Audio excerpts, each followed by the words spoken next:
Lieutenant Randall will lead us in the Pledge of Allegiance, so if you'd all stand, please.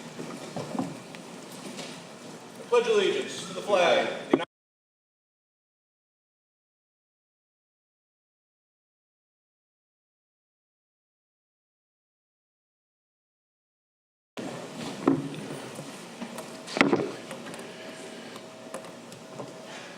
Okay, so the first order of business will be approval of the minutes of May 15th, 2019. I will make a motion to approve the minutes. Is there a second on that? I'll second the motion. The motion to approve the minutes is approved. The next items for our agenda are the applications submitted for consideration.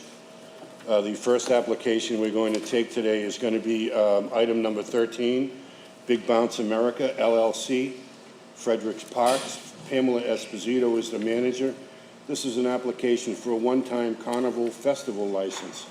The application of Big Bounce America, LLC, for a one-time Carnival Festival license to be exercised at Fredericks Park from 9 a.m. until 8 p.m.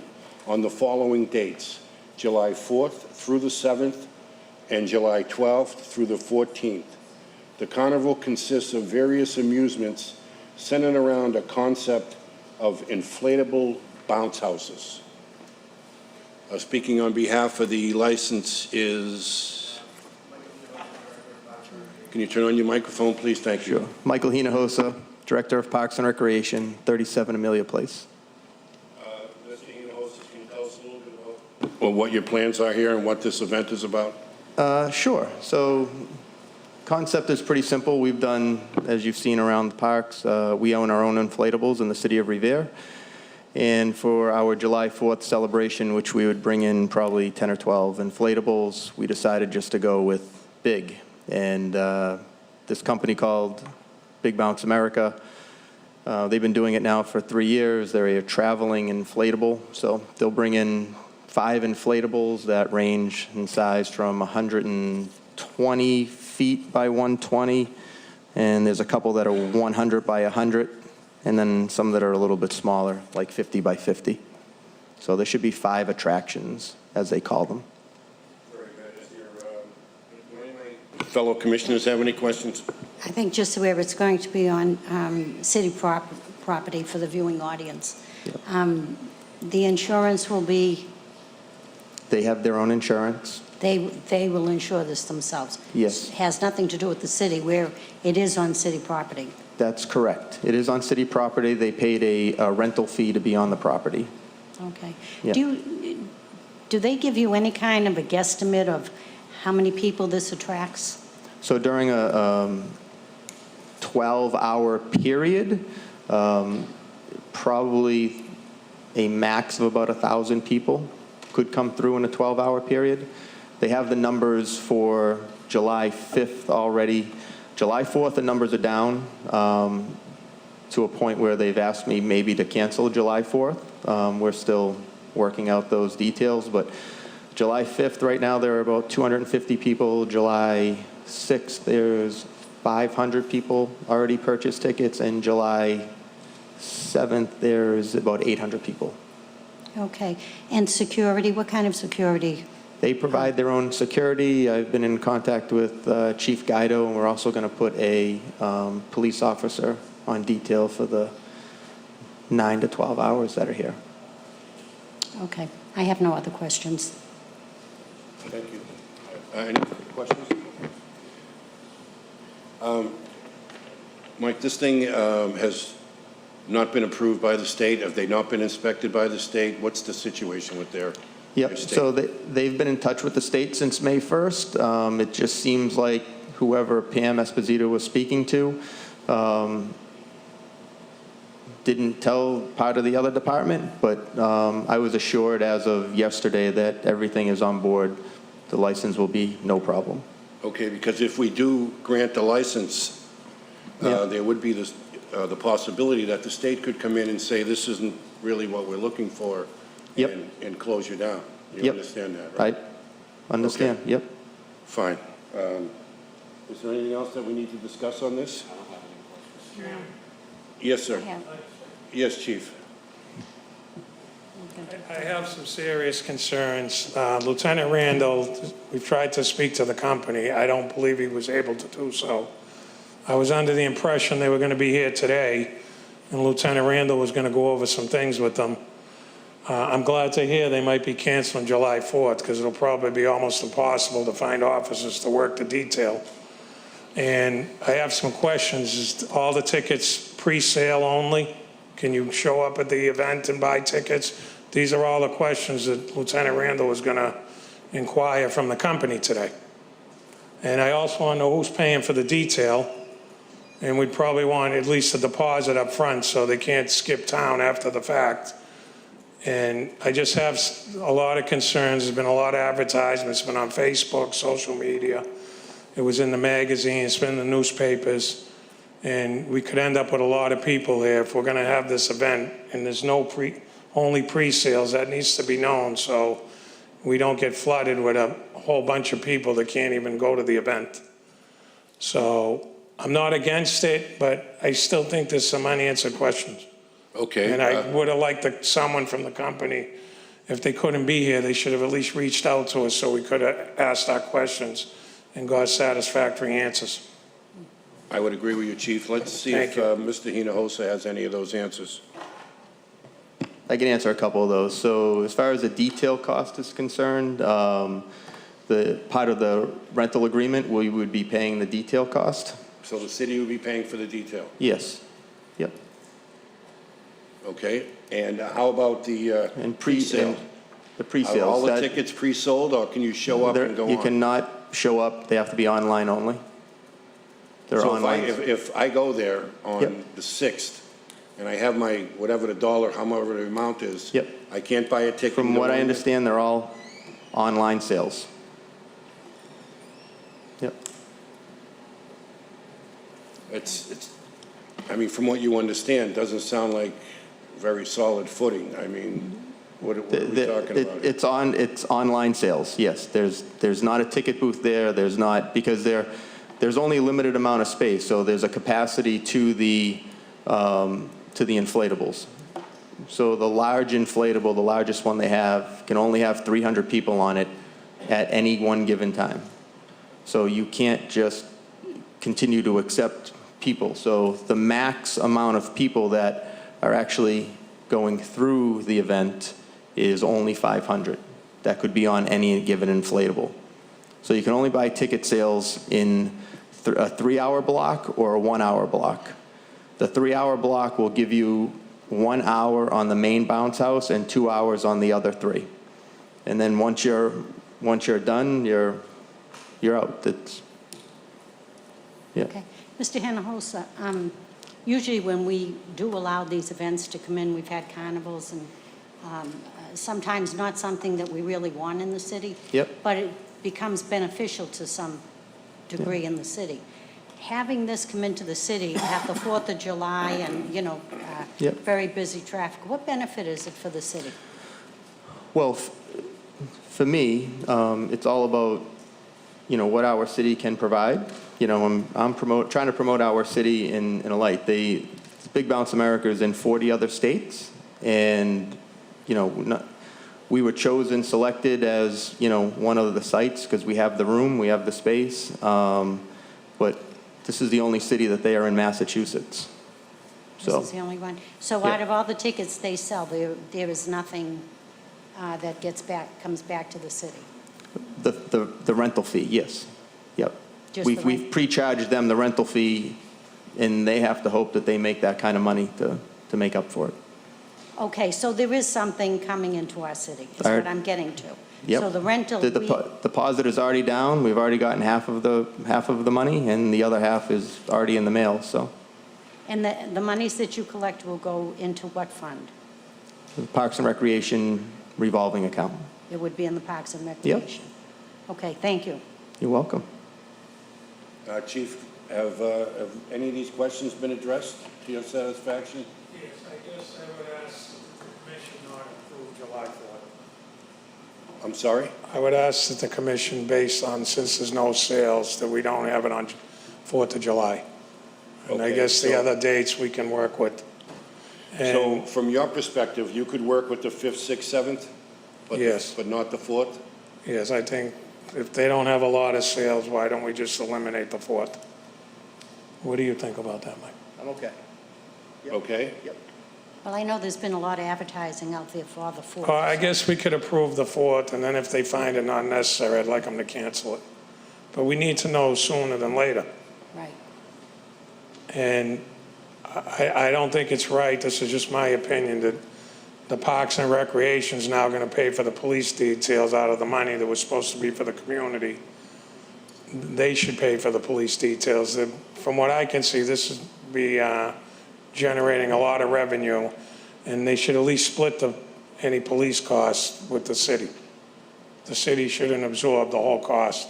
I know in the beginning, they weren't planning on having police there, but after me and Lieutenant Randall did some research, you could have, between the people coming and the people leaving, you could have over 1,000 people at any given time going to that little area. So I thought at least needed to have at least one police officer to direct some traffic, and God forbid there's an incident there. So Is that's there my any take medical on this. personnel on the hand for this thing, or how does that work?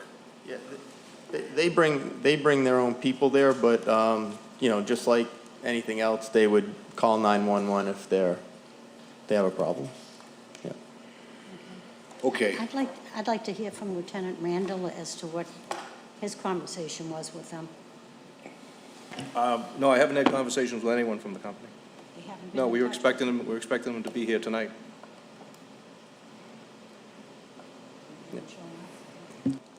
Yeah, they're an out-of-town company, so I'm their main contact here, so I told them that I would be here for them. Now, as far as parking, how much parking do we have in that area? They're requiring 100 spots from us, but the Beachmont parking lot has about 150. Okay. There's on-street parking too, so all the way around. So from us, we're Parks and Recreation is also going to put a couple of staff members on just to monitor parking, especially for the VFW, to make sure that nobody's going in there.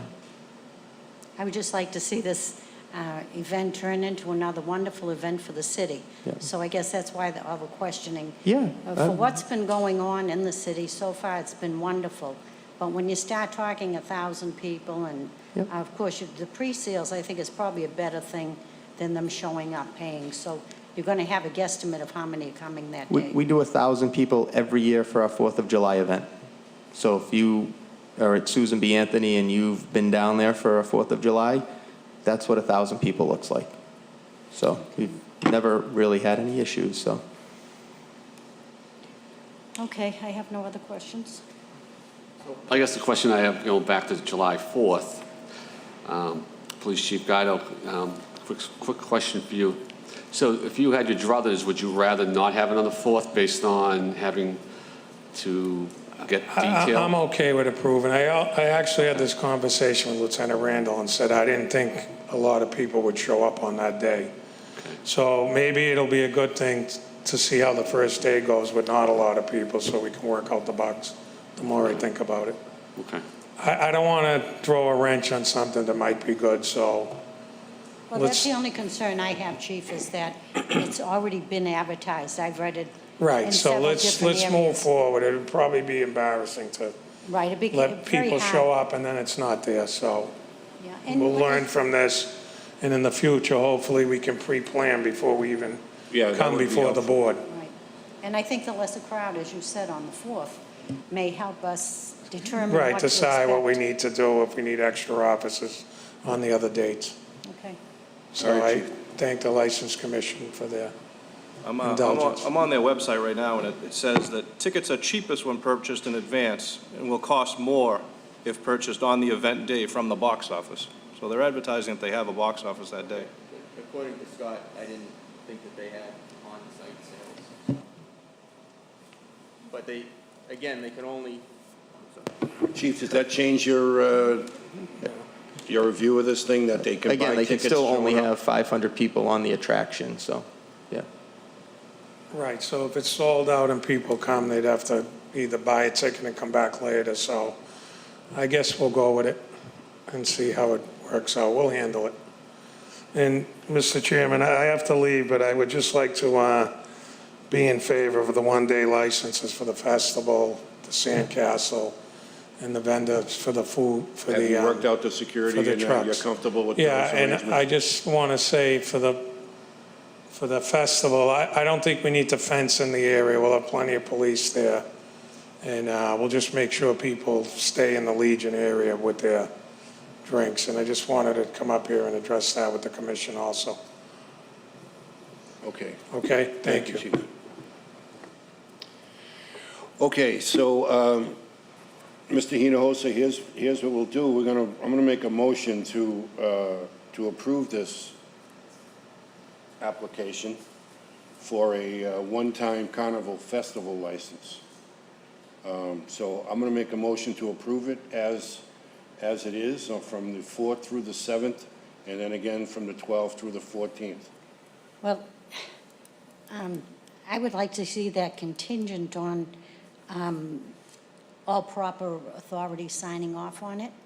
I don't know if the fire department has to approve it, I don't know. What was the other authority we were waiting for? There was a state approval A state authority that has approval, to be done. And you said you've spoke with them? Yep. But I would like to make it contingent that they approve it also. Okay. And I think that was the only outstanding that we were looking for, other than, I don't think you need fire department there? You're not Nope. running wires or, Nope. no? Okay, well, I would second that motion, contingent on getting all the approvals necessary for this license. Okay, so the application is approved contingent on obviously getting all the sign-offs necessary, okay? Thank you very much. So the application for the Big Bounce America LLC one-time carnival festival license to be exercised at Fredericks Park from 9 a.m. until 8 p.m. on the following dates, July 4 through 7 and July 12 through 14. The carnival will consist of various amusements centered around a concept of inflatable bounce houses. Your license is approved. Thank you very much. Thank you. Good luck. Thank you, guys. Have a great day. The next item is item number 1, Jimerson Enterprises LLC, DBA Larry J's Barbecue Cafe, 1148 North Shore Road. Larry James Jimerson is the manager. This is an application of Jimerson Enterprises LLC, DBA Larry J's BBQ Cafe for an entertainment license to be exercised at 1148 North Shore Road. The requested entertainment is a TV and radio. Yes, Speaking on behalf, Larry Jimerson. and your address, sir? I live at 12 Logan Street in Lynn, Mass. Thank you very much. And pretty straightforward here. Anything that we should know about? No, just what- forgot to put it on when I was here for the liquor license. Oversight. Very good. Do any of my fellow commissioners have any questions? Can you tell me what hours are you open? 11:30 to 11:30, Friday, Saturday, Sunday. Just 3 days, that's it? Yes, ma'am. Okay, because I go Except by for there. maybe the 4th of July, we might open just for that day. Okay, but I'm not sure what your license says about the days that you can and cannot open. You're saying you're going to open the 4th of July. The 4th of July is on Next Thursday. next Thursday. Yes, Wow. ma'am. So that's a Thursday. You usually open Friday, Saturday, and Sunday. Yes, ma'am. We're just desperate to open. It's been a nightmare of an event just to get to this point. It's been a long process. Very long time. Yes, we've been waiting for it to I'm open. bleeding dry. I have nothing in my pocket anymore. But I think that, you should have some set hours so that, you Yeah, would get yeah. more customers. Right, Friday, Saturday, Sunday after next week. That's it. Okay. It's a Very good. catering place that has a very limited seat capacity. I think my load is 53. So what it used to be, it's much smaller space now.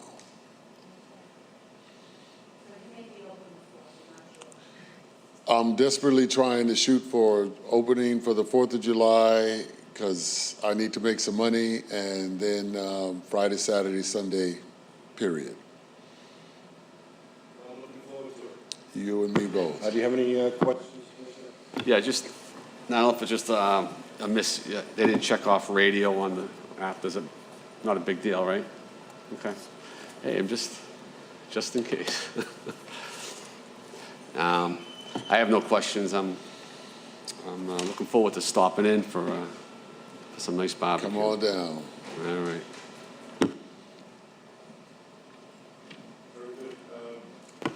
I have no questions. I will make a motion to approve this. Is there a second on it? I'll second that. The application for an entertainment license is approved. The application of Jimerson Enterprises LLC, DBA Larry J's BBQ Cafe for an entertainment license to be exercised at 1148 North Shore Road is approved. Your requested entertainment is TV and radio. Thank you very much. Good luck. I'm looking forward to going there. Thanks. Thank you. Item number 2, Queen Associates, Inc., DBA Wicked Eats, 76 Revere Beach Boulevard. Cheryl and Mark Queen are the managers. This is an application for a common victualler license. The application of Queen Associates, Inc., DBA Wicked Eats, Cheryl and Mark Queen, managers. The license is to be exercised at 76 Revere Beach Boulevard. Requested hours of operation are seasonal from 11 a.m. to 11 p.m. Requested seating is 10. Speaking on behalf of the application, My name is Cheryl Ann Queen. and your address? 5 Middlesex Street, Woburn, Massachusetts. Very good. Can you tell us a little bit what your plans are for here, please? Sure, absolutely. I prepared something, if I could approach for each one of you. Sure. Thank you.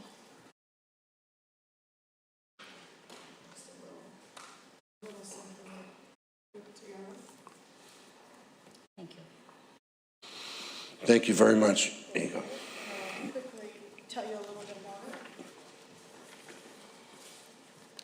So my husband and I are extremely excited at this opportunity to bring to Revere Beach our newest Wicked Eats, which is basically primarily pizza, beach food, hot dogs, hamburgers. On page 3, it just talks a little bit about Mark and myself and how long we've been in the hospitality industry.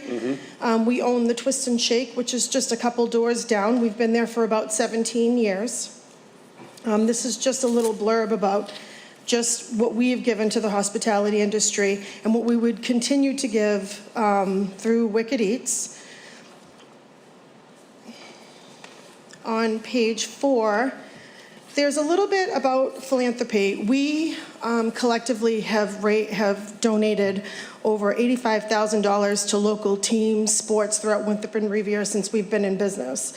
We really strongly believe in giving back to the community. That would not end with the opening of Wicked Eats. We would continue to do that. There's also on page 4, there's some awards and recognitions that we've received through our time over at the Twist and Shake. Our team members, with the opening of Wicked Eats, we're looking at hiring an additional 10 more people, which would bring our workforce up to 45. There are 45 young adults from the local community, Revere, Winthrop, Chelsea, East Boston. In addition to that, our management team that we use throughout the organization, we always promote from within. We never hire a manager from off the street. It gives the young adults the opportunity to showcase their skills and to build their resume within the Twist and Shake and within Wicked Eats and what we do as a company.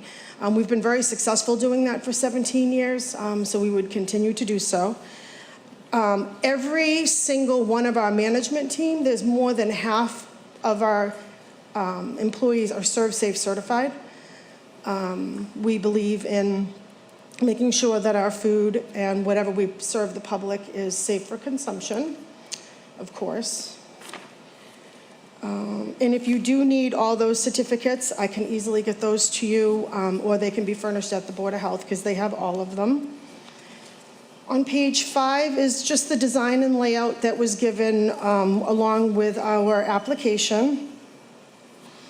Are you going to be keeping basically the same layout that's there now, or are there changes that, That's a good question. So we are not making any physical changes to the building. The only thing that's really changing is the kitchen area, where they used to have the Ansel system and the fryer laters on the back right wall. Okay. That was adjacent to the bar. Now it'll be all along the back wall. okay?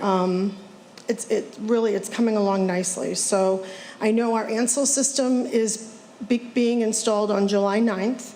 It's been approved already for installation, so that's exciting. And we've gone ahead and applied for all the appropriate permits to have everything completed. It has been a project. On page 6 is a sample of our menu. And as you can see, it's really basic. Pizza, hot dogs, burgers, wings, sides, fried dough. That's basically our beach menu. I was getting hungry putting that menu together. Looks like a winner. It does, right? And then on the last page, there's page 7. So our market consists of, obviously, the surrounding community, patrons at the bar next door. It allows bar patrons something other than Chinese food to purchase from. Again, more than half of our employees are ServSafe certified. It is seasonal. We're looking to open similar to our Revere ice cream shop, so we're looking at about April to November. And then it was an idea of one of my management team, and I really want to implement this throughout, both at the Twist and Shake and at Wicked Eats, is the implementation of Clean Revere Beach Initiative, where we will provide 10 empty slush buckets every day in front, and customers that bring back buckets full of trash from the beach will receive a free slice of pizza. It'll kind of help us clean the beach, as well as a good promotion, a good marketing. That's all I put together for you. If you have any questions, I'd be happy to answer. Okay, thank you very much. It's a very comprehensive package. Thank you. Thanks. Do you have any questions? I think you've kind of answered our questions, and it's been a pleasure having you as a business person in our city, because I do see how you keep up your property, and I have no problems voting on this evening, because I'm sure that you will continue with what you have done in the past, including, I think you once won the beautification. We were. Of the- Yeah, I yes, you- was, yeah. I Yeah, think before I- children. Before the children came in my life, I was part of the beautification committee. Right, but you've done a wonderful job. I have no questions. I would thanks. think that whatever you venture into, you'll put your heart and soul into, so. Yeah, this is my wonderful husband. We work Hi. really hard. This is Mark. And thank you for your kind words. It really means a lot. I have no questions, and that's a great idea with the buckets. A slice of pizza, they will be picking up. You'll go through a lot of pizza. I have a feeling, yeah. Well, it'll be good. We need to all work together and clean up the beach. Any questions, Commissioner? No question, just kind of a comment. I just wish all business owners, restaurant owners, or common vic owners would have a presentation like this. Very, very impressed. You worked at it. You came here prepared, made our life and job a little bit easier here. So my hat goes out to you, and Thank you. best of luck. Give them, Thanks. going to grade it. Okay, do you have any, all set? Does anybody like to make a motion? Any proponents here? Oh, I'm sorry. I forgot to do something. I'm supposed to ask for proponents and opponents, and I forgot to do that. Okay. So, thank you very much. I will now close that section of the hearing, and we will ask for any proponents. Anybody want to speak on behalf? Please step up to the microphone. And name and address for the record, please. Hi, my name is Wendy Millar-Page. I'm the Executive Director of the Revere Chamber of Commerce, and I live in Winthrop, Massachusetts. On behalf of Cheryl and Mark, personally and professionally, from the Chamber side, I have worked with them when I worked with the Winthrop Chamber of Commerce. I've known them professionally to be incredible business owners in terms of hiring local, giving back to the community. They are amazing amazing business owners. And I've seen the same thing in Revere. They've already put in their application for their new business to be a chamber member, and we are looking forward to helping them work with this business. My children have had the benefit of working for them as well. So on the personal side, my daughter has learned amazing skills and customer service and Narcan training and CPR training, the kinds of things that all of our youth need to have, and these are the kind of people we need to have in our community to get our kids to have more jobs. Thank you. Thank you very much. Are there any other proponents out there? Hearing and seeing none, I'll close that section. Are there any opponents? Is there anybody opposed to this? Hearing and seeing none, I'll close that section of the hearing. Would anybody like to make a motion? I'll make a motion to approve. I'll second the motion. The application for a common victualer's license is approved of Queen Associates, Inc., DBA Wicked Eats, Cheryl and Mark Queen managers. The common victualer's license will be exercised at 76 Revere Beach Boulevard. The requested hours are seasonal from 11 a.m. to 11 p.m. And that's that. Thank you very much. Congratulations. Good luck. Item number 3, City of Revere Parks and Rec, 249 Broadway, Charles Giuffrida, event manager. This is an application for a one-day license of malt, common victular, and entertainment. The application of the City of Revere Parks and Recreation for a one-day license for malt, common victular, entertainment. For said license to be exercised Saturday, September 21st, 2019. The malt to be served on the lawn at 249 Broadway, which is the Legion Building. The common victuals license is to consist of food trucks along Broadway. The entertainment is to consist of music and games, also along Broadway. Speaking on behalf. Good afternoon, Charles Giuffrida, Assistant Director, Parks and Recreation, 150 Beach Street. Thank you, Mrs. Giuffrida. Can you tell us a little bit about what your plan is for this? Yes, sir. So this is our third annual Fall Festival. This will be taking place on September 21st from 12 to 6. This is a pedestrian-friendly event. Our focus here is to close down a small section of Broadway to allow the residents to come out onto the street and enjoy hopefully nice weather, some good food, music, and some libations to sort of bring together our community. This will be our third one. We've experienced some pretty decent success and no incidents, and we're looking forward to continuing it. Very good. Do any of my fellow commissioners have any questions? No, I believe it's the same exact licenses we gave out last year. Correct. There's been no changes? No, the only adjustment is instead of shutting down Broadway at Winthrop Ave, we're going to shut it down at Pleasant Street. So we're moving it up one more block.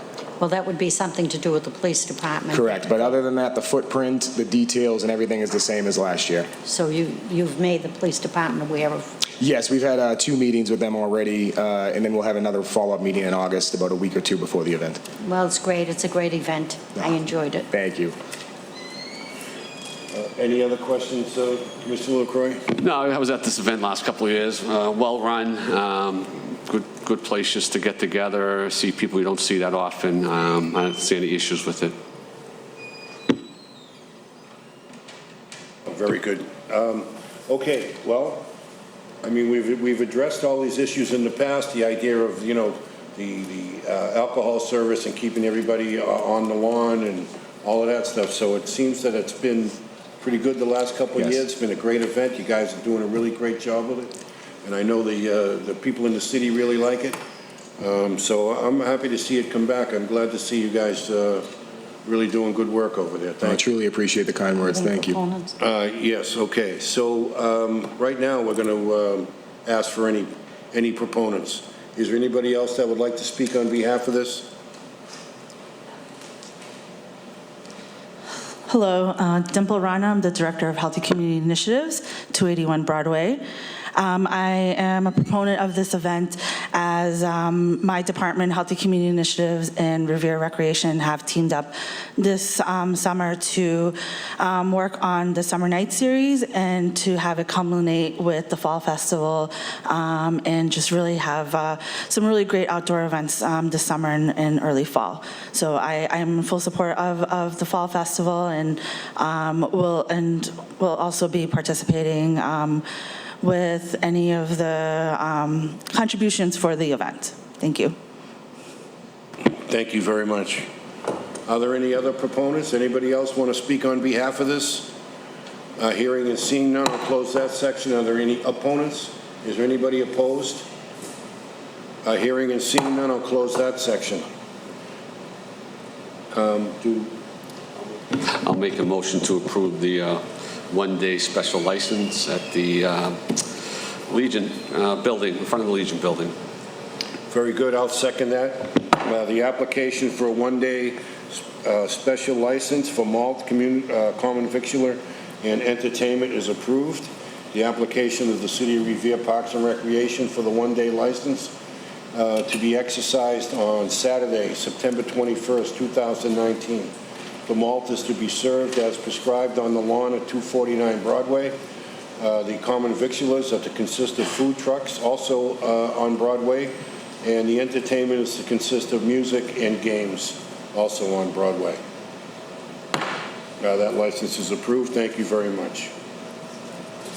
The next item on the agenda is item number 4, the Revere Beach Partnership.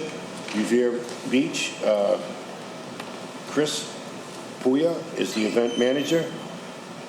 This is an application for 2 special one-day licenses for all alcohol. The application to Revere Beach Partnership for 2 one-day licenses for all alcohol to be exercised in a tent set up on Revere Beach on Friday, July 26th, 2019, and Saturday, July 27th, 2019, from 6 p.m. to 10 p.m., and this is part of the International Sand Sculpting Festival. Your name and address for the record, please, sir. My name is Chris Puya, Revere Beach Partnership, 150 Beach Street. Very good. I think we're pretty familiar with this. It's been around for a little bit. Can you just briefly outline what it is your plan is for this? Yep, so on Friday and Saturday night, there'll be 2 parties. On Friday night, it'll be about 100 people. Saturday night, it'll be about 400 people. It'll be a private event with a guest list, and then it will be an open bar. Very good.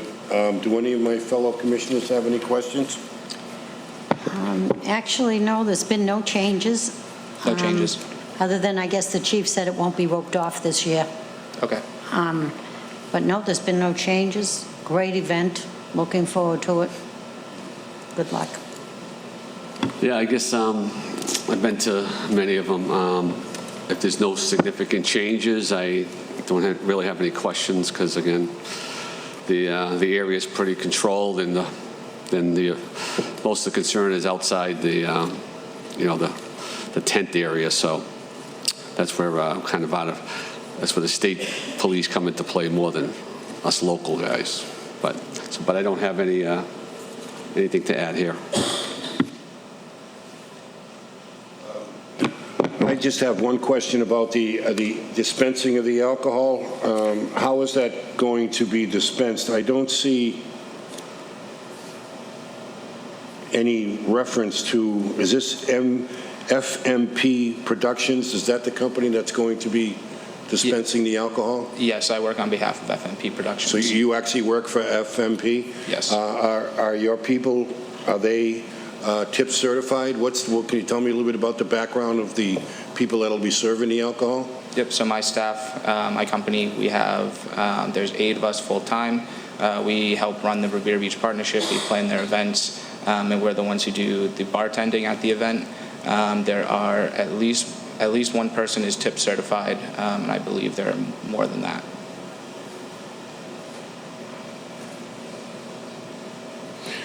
Very good. I don't have any other questions. I don't have any other questions, but I always, when we have a large event like that, like to check in with Lieutenant Randall and see what he has seen in the past. No, it's always been a successful event with no problems, and where they set up the tents and everything is on the state police jurisdiction anyhow, so. It is. Do we have any Revere security there? Oh, during the course of the festival, there'll be a ton of Revere police officers, down to the, on the boulevard itself, as well as the state police. It's very well covered by the police. Thank you.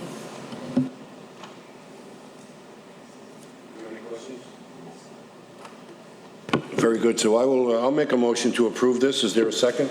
I'll second the motion. The application for 2 special one-day, excuse me, I again jumped the gun. I can't approve it until I ask for proponents and opponents. Thank you. I'm sorry about that. Are there any proponents out there? Anybody want to speak on behalf of this? Hearing and seeing none, I'll close that section. Are there any opponents? Anybody opposed to the Sandcastle Festival? Hearing and seeing none, I'll close that section. Thank you. So we have a motion to approve and a second.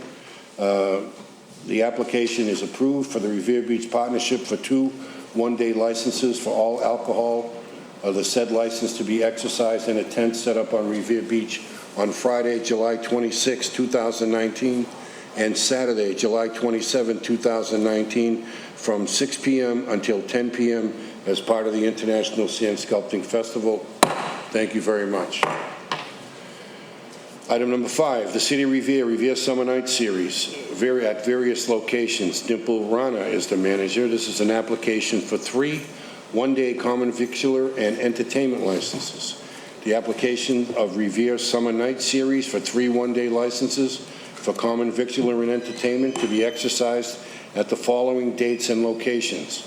Number 1, Tuesday, July 2nd, 2019, from 4 p.m. until 8 p.m. On the Marquee Pedestrian Bridge. 2, Tuesday, July 16, 2019, from 4 p.m. until 8 p.m. on the lawn of the American Legion Building, 249 Broadway. And that's from 4 p.m. to 8 p.m. And then number 3, Friday, August 23rd, 2019, from 4 p.m. until 8 p.m. at Sandler Square. The common victular to consist of food trucks, entertainment to consist of live music and children's game. Your name and address for the record, please. Yes, Dimple Rana. I'm the director of the Healthy Community Initiatives Department here at Revere City Hall, 281 Broadway. Very good. And can you just tell us a little bit about each one of these events? You can start with the first one on July 2nd. Yes. So these 3 events are almost all the same in terms of the format, where they include food trucks, music, activities for children. And the only thing that is different about these 3 events is the location. This is meant to be a type of a neighborhood block party series festival that rotates from neighborhood to neighborhood. Very good. Do any of my fellow commissioners have any questions? Well, again, I'm just concerned, this is all on city property. And the insurance on this is through, the city? Yes, so on the July 2nd event, the insurance is through the city, but we do have a permit from DCR for permission to use the bottom of the Marquee Pedestrian Bridge, since the plaza area is under construction. And so there's an updated map with the application. We've moved the DJ, the live entertainment, and the children activities down to the bottom of the bridge facing the beach, and then the food trucks will be set up next to the state police barracks. And again, this is under the certificate of liability with the City of Revere, which we had to submit to DCR for the permit application. And then the other 2 events are also city property. The American Legion lawn is also covered. My department, we host the farmers market every Friday and through July, from July through October. And so again, both of these events are covered. And then the same thing with the August 23rd event at Sandler Square. This is, again, city property, and we are covered. Okay, and the city trucks, Which city trucks are you bringing in? Which food trucks? The ones that are already licensed in our city, or are you bringing in new trucks? So the food trucks that we reach out to over 30, and the ones that respond, and we set them up with the various dates and locations. They have to go through a process to receive their permits on their own through the health department, and then also with the fire department through fire inspections for the food trucks. And so the food trucks that are participating in all three of these events are currently have their health and fire inspections and permits done, with the exception of, right now, I'm just waiting to hear back from 2 food trucks for the July 2nd event to see if they're going to participate or not, and that will determine if they're going to be included. But for the most part, everyone, all the other food trucks, which are actually Revere residents as well, they have their permits. Okay. Aren't we supposed to license them still, though, even though they have permits? Do you have any questions, Commissioner LeBlanc? Yeah, just on the food trucks, something about the food truck. Now, you've got 5 food trucks at the one at the Legion event. That's a lot of, I mean, how's the process work? That's a lot of trucks for not a large event. I'm just curious, how's the hiring process work? You just put a bid out and everyone who just... So, yes, so what we have done currently is we've emailed the 30 or so food trucks that are on our list that we've received either from food trucks that have participated for the Sand Sculpting Festival from the Revere Beach Partnership, with the Fall Festival from the Revere Recreation Department, and then food truck operators that have contacted my department directly or have been referred from someone else to contact us. And so these food truck operators all received the same email and to see if they would like to participate. The ones that responded are the ones that we are working with at the moment. So at these events, you have now entertainment that consists of live music and children's games. Is that the constant theme amongst all the different events? Yes, correct. These are all family events. We want to encourage all different people of different ages to come participate, but we also do want to cater a little bit to families and to children and have free activities for them and for the adults to grab a bite to eat while their children are playing. Okay, thank you. Very good. So you're aware that if we do grant the license, that all of these are contingent upon them passing the health inspection and the food service inspection and the fire inspection and that kind of stuff? Yes, Okay. correct. Very good. Thank you very much. I will close this section of the hearing. Unless you'd like to add anything else. Is there anything else that you'd like to add? Nope, that's it. Thank you. Very good. Are there any proponents? Is there anybody that would like to speak on behalf of this application? Hearing and seeing none, I'll close that section. Are there any opponents? Is there anybody opposed to this? I hear and see none, I'll close this section. Is there a motion or? I'll make a motion to approve, as long as we have all the approvals from the departments. Okay. I'll second the motion. The application for the licenses is approved. The application for 3 one-day common victular entertainment licenses of Revere Summer Night Series is approved. The said license is to be exercised at the following dates and locations: Tuesday, July 2nd, 2019, from 4 p.m. until 8 p.m. on the Marquis Pedestrian Bridge. Tuesday, July 16th, 2019, from 4 p.m. to 8 p.m. on the lawn at the American Legion Building, 249 Broadway. And the third one will be Friday, August 23rd, 2019, from 4 p.m. until 8 p.m. And that's going to be in Sandler Square. The common victular will consist of food trucks The entertainment will consist of live music and children's games. Thank you very much for that. Appreciate it. I would just make sure.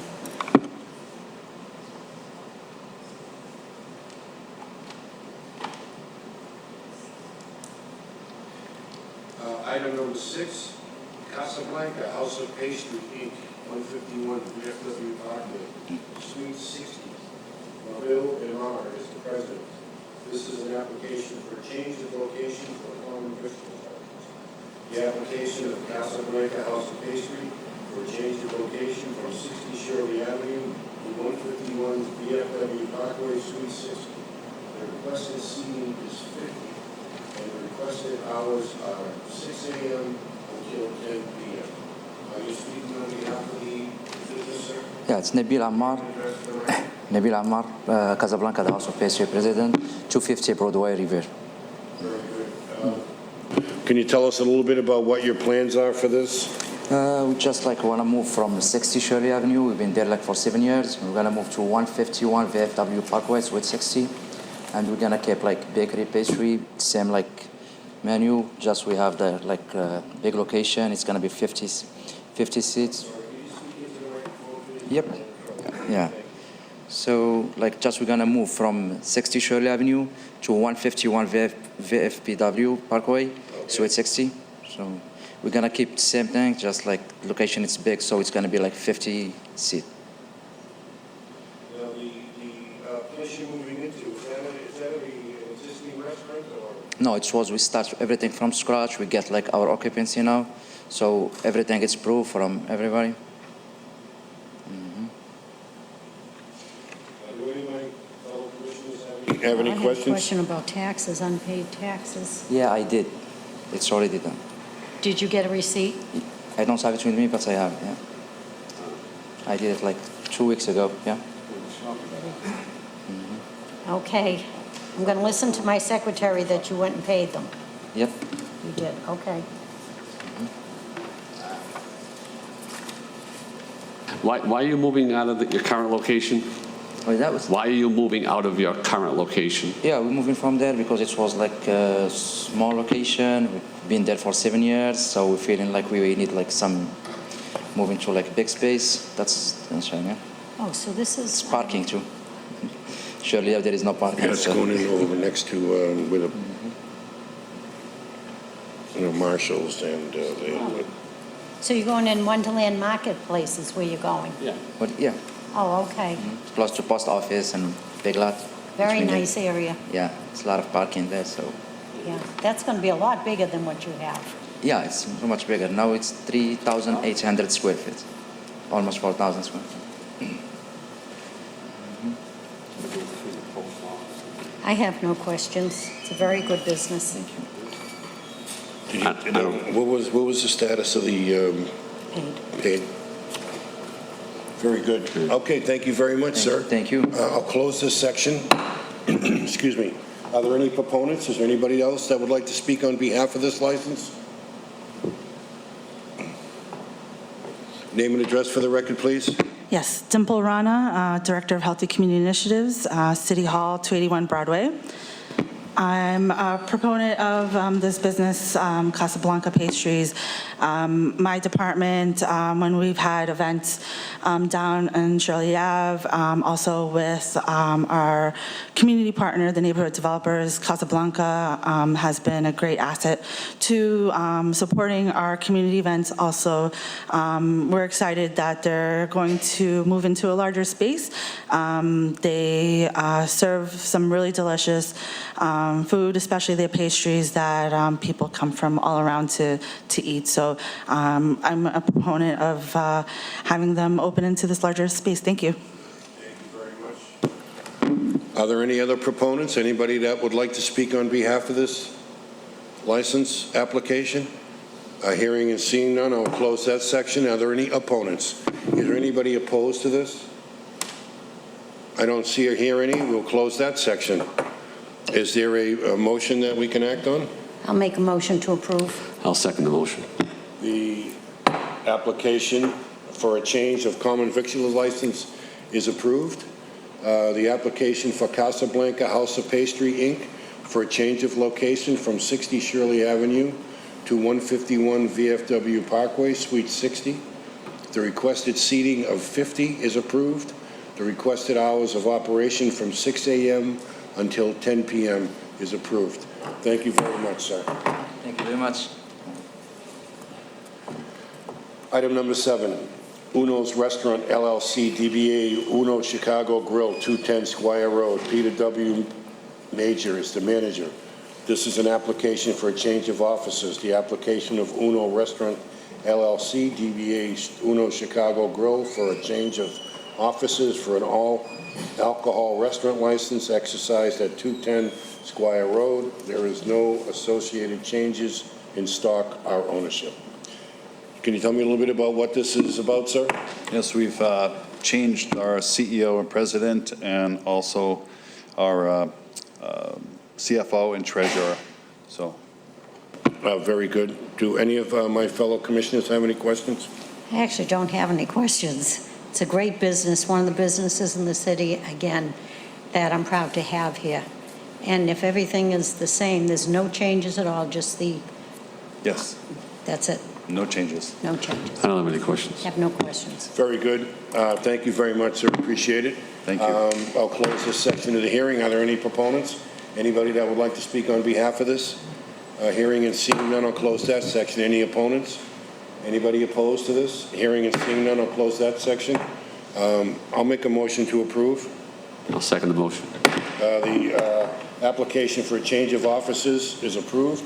The application of Uno Restaurants LLC, DBA Uno Chicago Grill, for a change of offices for an all-alcohol restaurant license exercised at 210 Squire Road is approved. There are no associated changes in stock or ownership. Thank you very much, sir. Item number 8. This is Driftwood Special Servicing LLC, DBA 4 Points by Sheridan Revere. Excuse me. That's at 407 Squire Road. Robert Lowen is the manager. This is an application for transfer of an all-alcohol in-holder license. The application of Driftwood Special Servicing LLC, DBA 4 Points by Sheridan Revere, for transfer of an all-alcohol in-holder license from Bisuteki Japanese Steakhouse, Inc. Said license to be exercised at 407 Squire Road. Requested seating is 200. Requested hours of operation are 5 a.m. until 10 p.m. Liquor sales to begin no earlier than 8 a.m. Monday through Saturday and 10 a.m. on Sunday. The requested entertainment is widescreen cable TV and radio. Your name and address for the record, please, sir. Good evening. Good afternoon.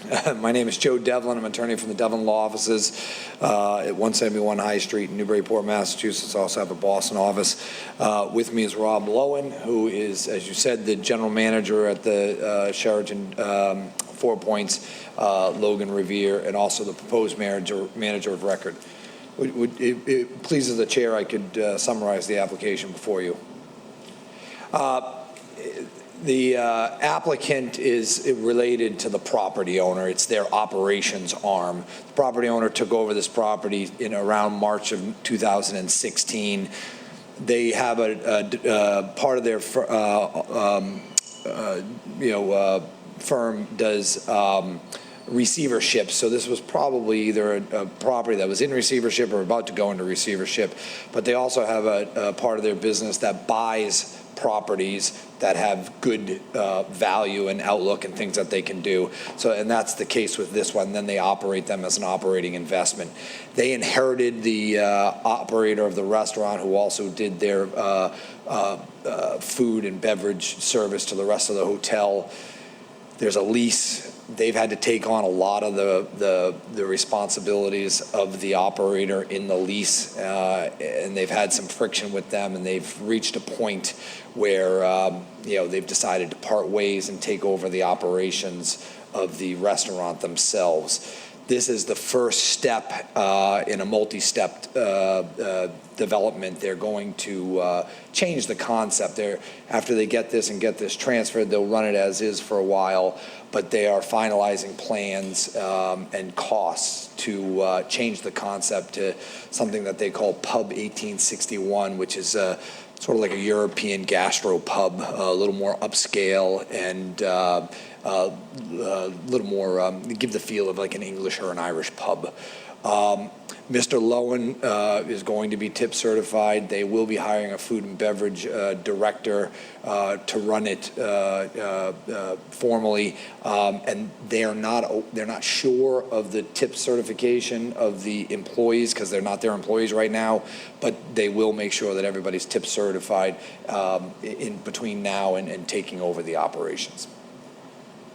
Very good, sir. Thank you very much. Do any of my fellow commissioners have any questions? I don't have any questions at this point.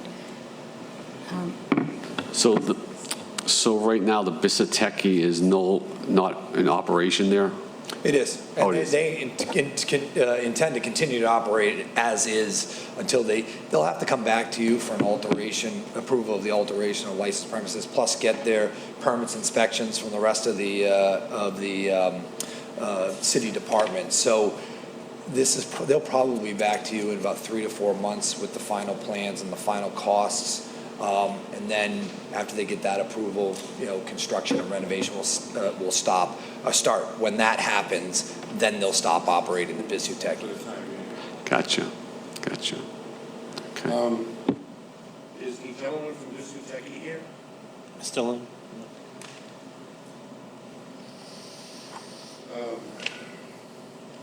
Because typically when we, take a license from... when we transfer a license, both parties are typically here so that we know that, this person that's their true intent. Yeah, this is being done in a cooperative. The lease, they're having a workout of the lease where he's moving on. He's initiated. Yeah. He's asked for a 30-day out, which we have obliged, but this was the first step to start that process. He provided us with the Department of Revenue Certificate of Good Standing, the Division of Unemployment Certificate of Compliance. We can't get those for him. Okay, very good. Well, I don't have any questions. Obviously it's, so at this point, Bisuteki will be staying there as is for the time being? Correct. And then subsequently, you guys will come back after they leave for some type of alteration? Yeah, you'll know about it because we'll be here. Okay, very good. Okay, so we're not looking at any changes going on at all now? No. It's just the Moment in time, no. transfer of that liquor license? Everything's just conceptualized right now, so. And again, you have nothing in writing from the other party, or? I think we have the 30-day. Yeah, I wouldn't. No, if it's not in the application, we'll provide it to Ms. Haney tomorrow. If I get back to the office in time today. I'm sorry? How can they transfer them? If they're not going to be operating, how can they transfer? No, I think he is going to continue to operate as Correct. is, So the but transfer's just not going transfer the through yet. license. We're not voting on the transfer today. Driftwood will actually operate the business under that DBA. Period. Well, from this point forward, they'll be operating under their license. Oh, you can do that? Well, I think that it's got to go through the ABCC anyway. So if we do approve it today, it has to also get approved by the ABCC and then come back. So that's going to be a good 30 or better days. Exactly. The operator will operate until we get approval of the license transfer. Okay. Then they will take over operating it as the Bisuteki, as the Japanese steakhouse. And then at some point, they will be coming into you for an alteration to change it, and then it will be shut down so that they can do the alterations. Very good. Okay, thank you. So it's basically just a name change today that we're approving. Yes. Everything is going to stay. All the as is. employees will get the Just to same. summarize, everything will be the same till we do go forward and it is approved by this board and the alcoholic beverage. Correct. Commission. Thank you very much, sir. I don't think we have any other questions. We'll close this section of the hearing.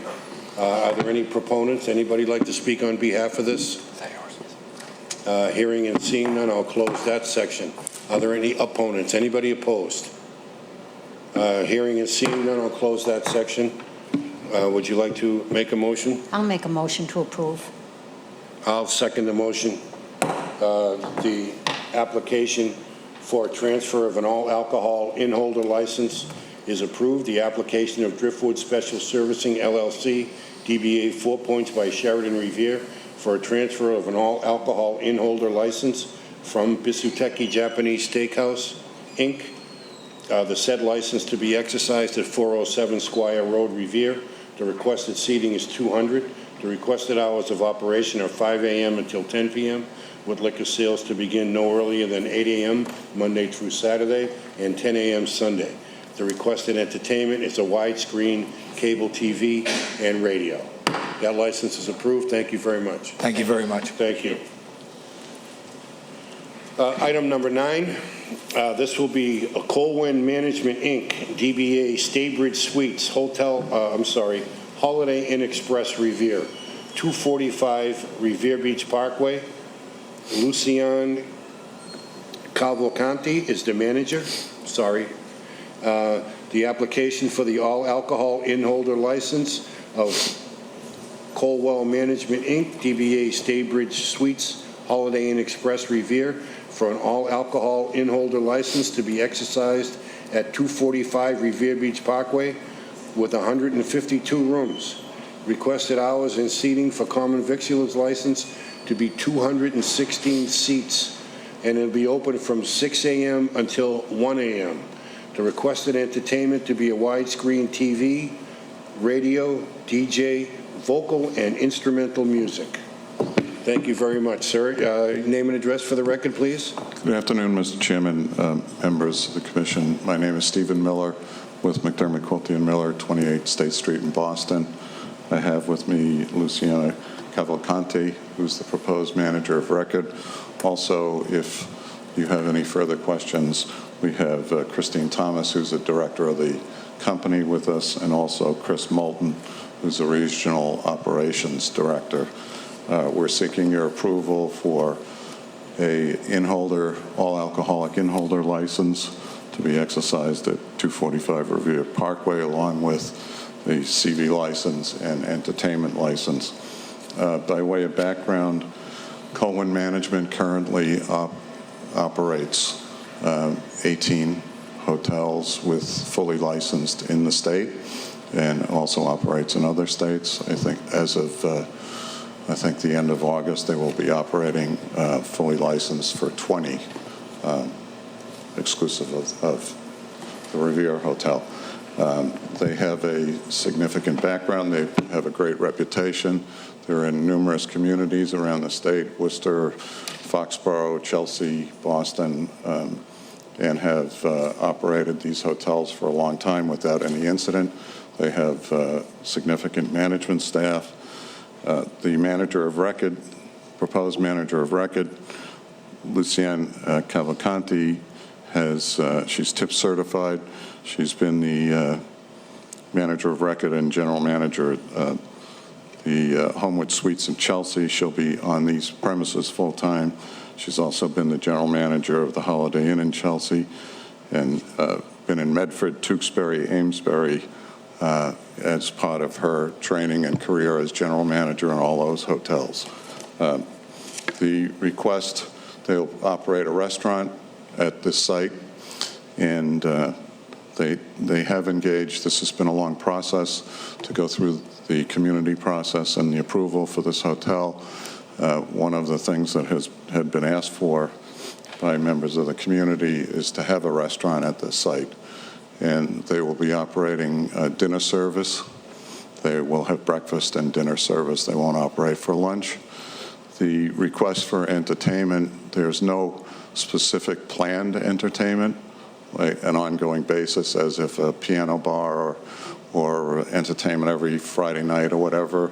It would be more sporadic, and the request probably would be used more for functions than anything else. If people have a function that they would, if they want entertainment, we'd have the ability to provide it for them.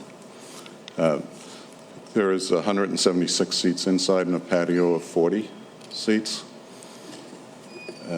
We don't We will not provide room service, and we will not have mini bars in the rooms.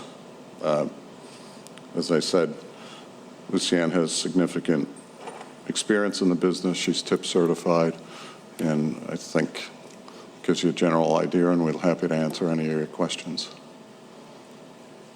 Thank you very much, Counselor. Do any of my fellow commissioners have questions? What kind of restaurant are you planning on opening? It'd be a basic American grill type, full service, but basic American grill. Just the Yeah, they operate different types of restaurants in the hotels, but this would be a pretty basic American grill, American fare. And you haven't had any restaurant there at all, at that restaurant? I'm sorry? At that hotel, you haven't had a restaurant? The hotel is under construction, and it'll be open, be completed Okay, so- March 2020, we hope. Okay, so it's not completed. Yeah, so it's been a process. There's been a lot of, Christine Thomas, the director, has had a lot of outreach with the community groups that are there, and the abutters and people in the area. And one of the things that they really wanted was a restaurant in that area. This is the place right across from Suffolk Downs, right? Is that what we're talking about? Yeah. And I noticed that you have Exhibit A here. You have all of the properties that Colwyn Management has an interest in. Do all of these have restaurants and bars associated with them? They're all fully licensed, full alcohol Very license, good. full in-holder alcohol licenses. Yes, Mr. Chairman.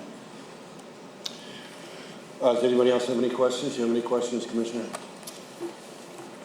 No, what's the estimated time this is going to be, opened and ready and operating? I can say, and just talking to Christine, they're cranking now, and they really want to be open by March. Yeah. I mean, yeah, you got a good location, that's for sure. You got a ton of people going to be living next door in the apartments. Is parking going to be just, because some of the functions might, I don't know how many people it would fit the function rooms. Is parking a concern when it comes to a function? We don't think so. The capacity, the maximum capacity inside is 176, so that would all be part of the same. There's no other function space as such. Okay. Very good. Do any of my fellow commissioners have any other questions? I don't have any questions. I'm anxious to see how it's going to turn out. I've been watching that been built for the last year and a half now. But well, you wouldn't have any knowledge of that. You're just with the hotel. Because I kind of thought they were putting a restaurant right in where the tenants were. But I guess not. It's going to be over in the hotel. Yeah. Okay. Well, thank you very much, Counselor. We will close this section of the hearing. Are there any proponents? Anybody else like to speak on behalf of this license? Hearing and seeing none, I'll close that section. Are there any opponents? Is there anybody opposed? We'll close that section of the hearing. Do I have a motion? Well, I think we can vote on it this evening, contingent on when the license is actually used, that all the inspectional services have put their reports in also.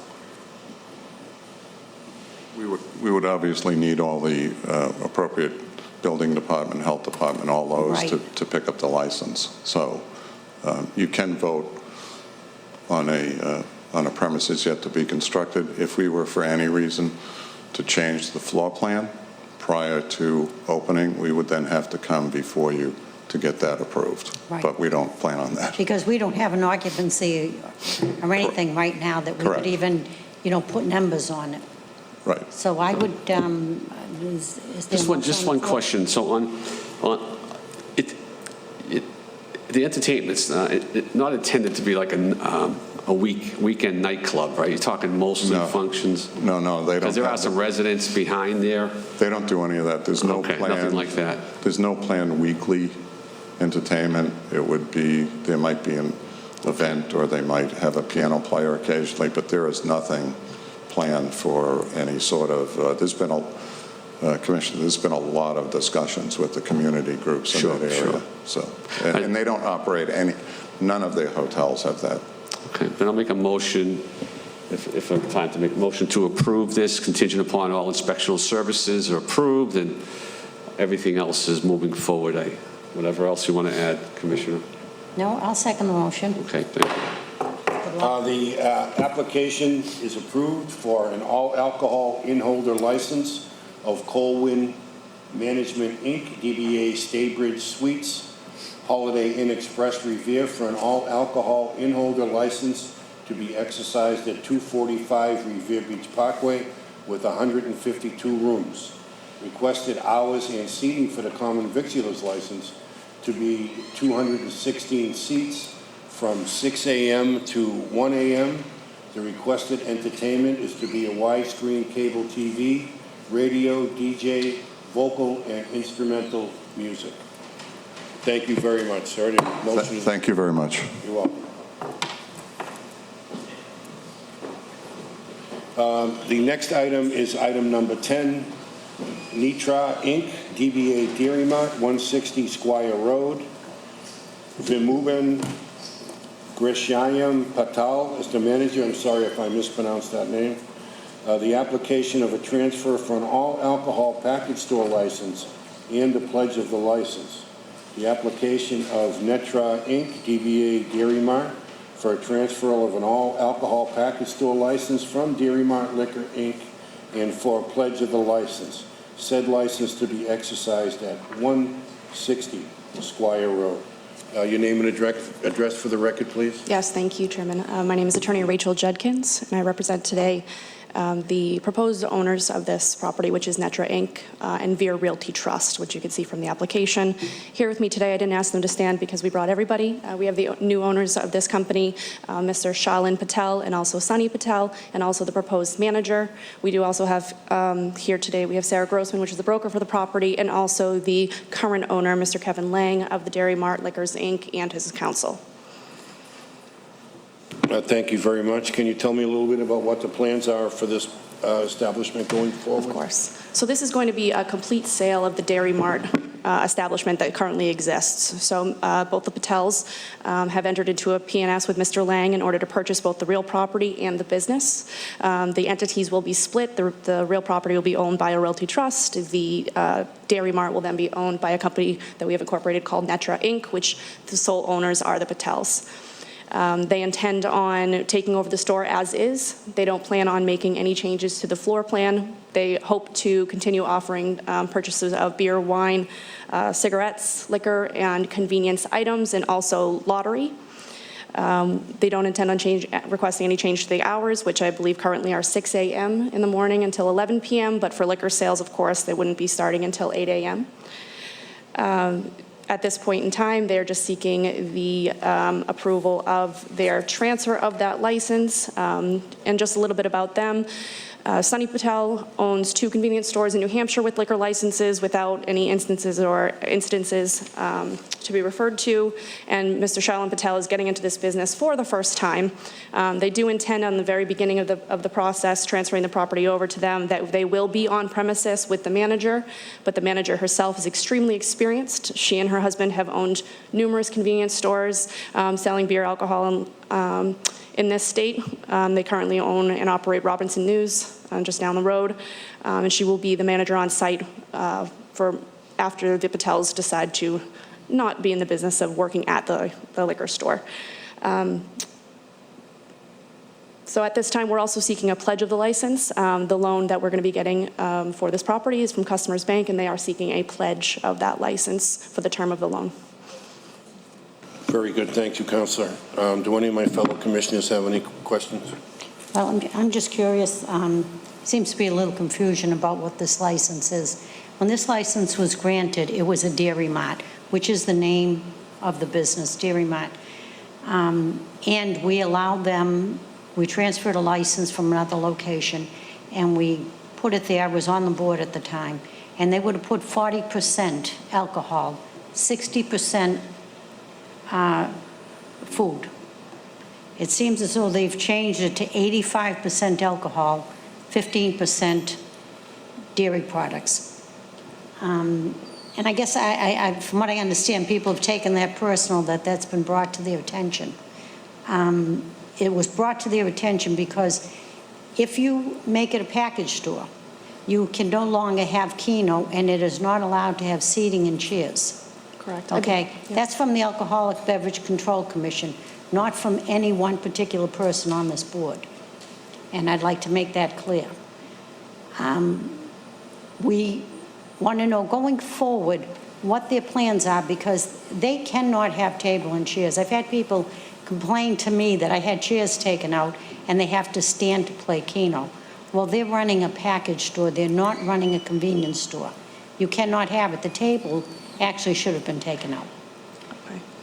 I believe that from reading the minutes from prior meetings, most of the issues was actually the chairs. So the table being an issue is the first time this is being brought up to me, either through Ms. Haney or the prior owner. But as far as the chairs go, I believe at this point the chairs have been taken out. I do have photos of the chairs taken out from the property. Well, that's not it. It's table and chairs and booths. There were 2 booths in there also. Okay, well, there's no intention of having any booths going forward. The primary purpose of buying this property at this time is for it to be a package store. I believe that's the type of license that it is at this point, the all alcohol package store license. So that's what we're intending on running. Well, to be honest with you, when it was voted on, that was not the vote. The neighbors come up, there was a vote that we would not put a package store there. The reason I went ahead with the vote was it was supposed to be 40% alcohol. It was a designated area in the back of the store, and it was supposed to be closed. Okay, they never did that. So now the neighbors are constantly complaining that it's become a package store. So before I make any vote here this evening, we're going to determine which it's going to be. Okay. And I think if this board is to say you're closing down the food part, I think it has to be advertised that it's going to be just a package store. Okay? And also, they will have no tables and no chairs in here. I don't want the new owners to come up here and say, well, this is what I was told, and it's going to be straightened out today what you can do. They actually, should the ABC have gone in there, they may have lost their package store license completely, just for allowing those tables to stay there and serving coffee and people sitting in there.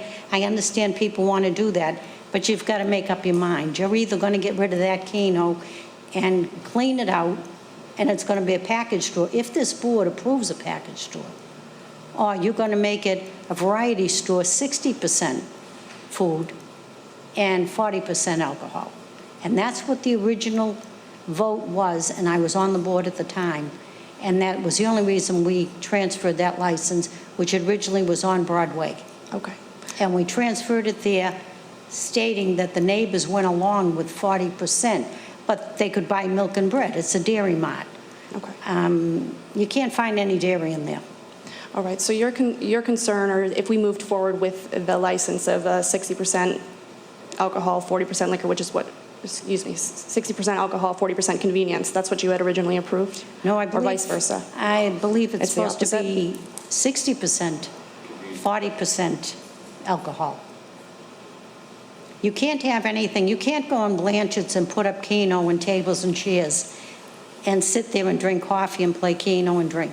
You know, I don't think we should have even had to explain that or anybody get upset about the definition of a dairy mart. Correct. Well, at this time, perhaps we could table this for a moment and I could speak with my clients. Yes. Just after the clarification of the commission, and then we could bring it up again at the end of the meeting. Thank you. Thank you.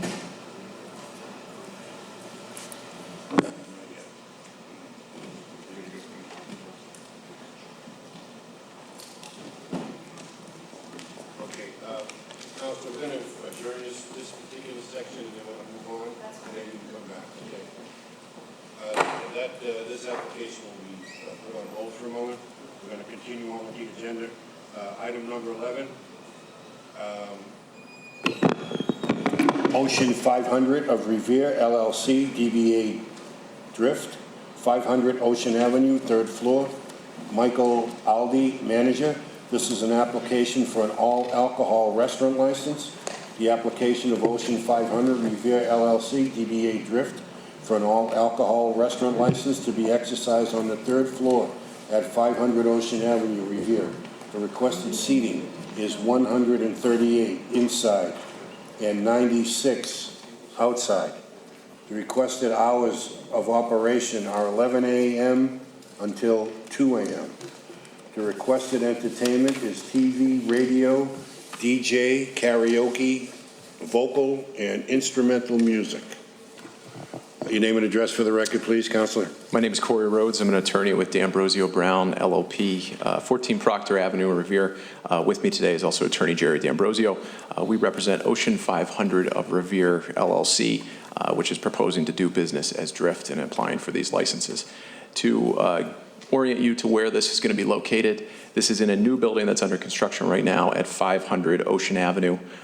This is the plaza that is in between the Wonderland Station and the Marquis Bridge going to the beach.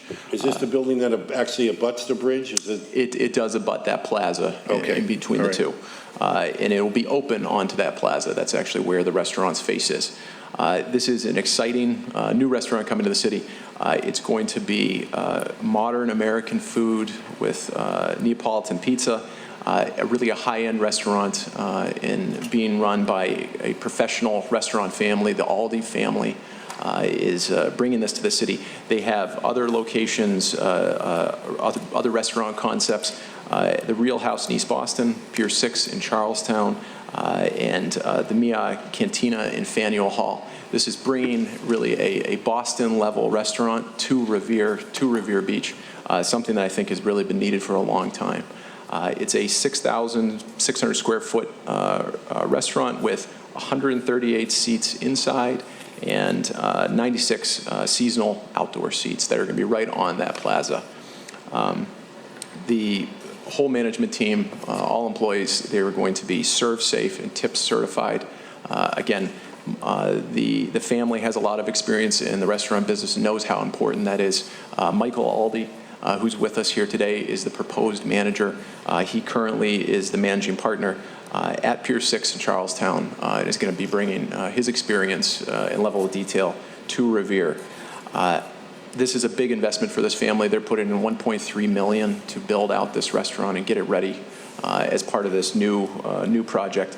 And it really means a lot of the good things for the city as well. We're probably talking 80 to 100 new jobs coming to Revere, just bringing high-quality food, high-quality experience, and jobs to the city. Something Revere Beach, I think, has needed and wanted, a restaurant like this. And we would be happy to go over any questions you have and ask for your support. Oh, sorry. No, so item number 11 and 12, so they all, I assume they tie together, correct? There is a relationship. They are separated for insurance purposes and separate licenses. So we could speak on both of them at the same time? I can to some extent, yes. Okay. I'd be happy to. So I guess, so are they both located at the same, it looks like third floor at the same location? Correct. It is that plaza level at the Wonderland Station and the Marquis Bridge. They're neighboring each other, separated by like a hallway in the building. So explain the difference between what is it? One's just a regular tapestry, or? So yeah, one is going to be this modern American restaurant. That's the larger establishment, and that is going to be more on the ocean side of the building. On closer to the Wonderland Station will be a high-end tap room. So this is where you'd be getting your craft cocktails, wine, and beer. That is a new, I think, concept for Revere, but something I think that is really welcomed on Revere Beach. Okay. I just have one question. So you're going to have, I'm still on the first one. Sure. I was looking at the plans here.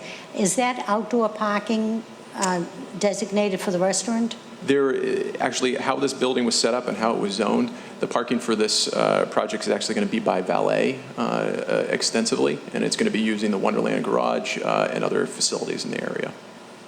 Oh, so you don't have the designation? It's not Because I in was how this. looking at this, and Yeah. it kind of looked like there were spots there for the restaurant. There are actually very few spots directly for this restaurant. It's just how this building got zoned when it came before the city. And the restaurant will be valet, so people will be pulling up and their cars will be basically taken care of off to the Wonderland Garage or other establishments. Okay. Is the plan for this to be open year-round or Yes. year-round venue? Yes. The outdoor seating, it's probably going to be seasonal given our climate, but otherwise both of them will be all year round.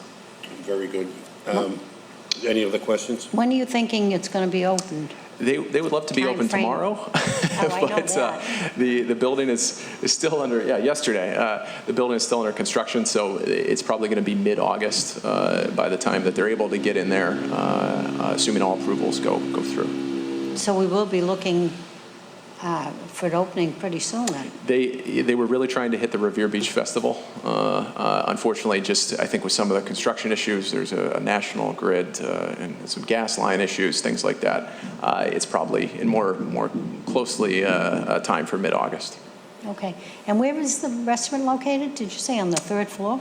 So the problem with Revere Beach is it's so close to the ocean, those lower floors can easily flood. So you actually can't put a lot of commercial or restaurants on the Ocean Avenue side in those first few levels. So this is actually on the plaza level that you'd come off the Wonderland Station and you could go over the Marquee Bridge to the beach. This is about a third floor height. Oh, okay. But you can access it from Ocean Ave or from Wonderland Station or even the other side. Well, actually, being on the third floor would be maybe a better view. I think so. Personally, I'm looking forward to sitting out on the plaza there and looking out at the ocean. So, Yeah. It's very interesting. I'm looking forward to see it and how it comes out. Any other questions, Commissioner LaCroix? No, looks like a beautiful establishment based on this rendition here. It looks like it's something we've needed, especially to spruce up our wonderful beach. I'm looking forward to it. Looks like the owner is well experienced, especially he's got the place in East Boston. And it's been very successful, so I'm actually looking forward to it. I think it's a great thing to bring into the city. Great, thank you. Very good, Counselor. I'll close this section. Are there any proponents? Anybody like to speak on behalf of this? Counselor?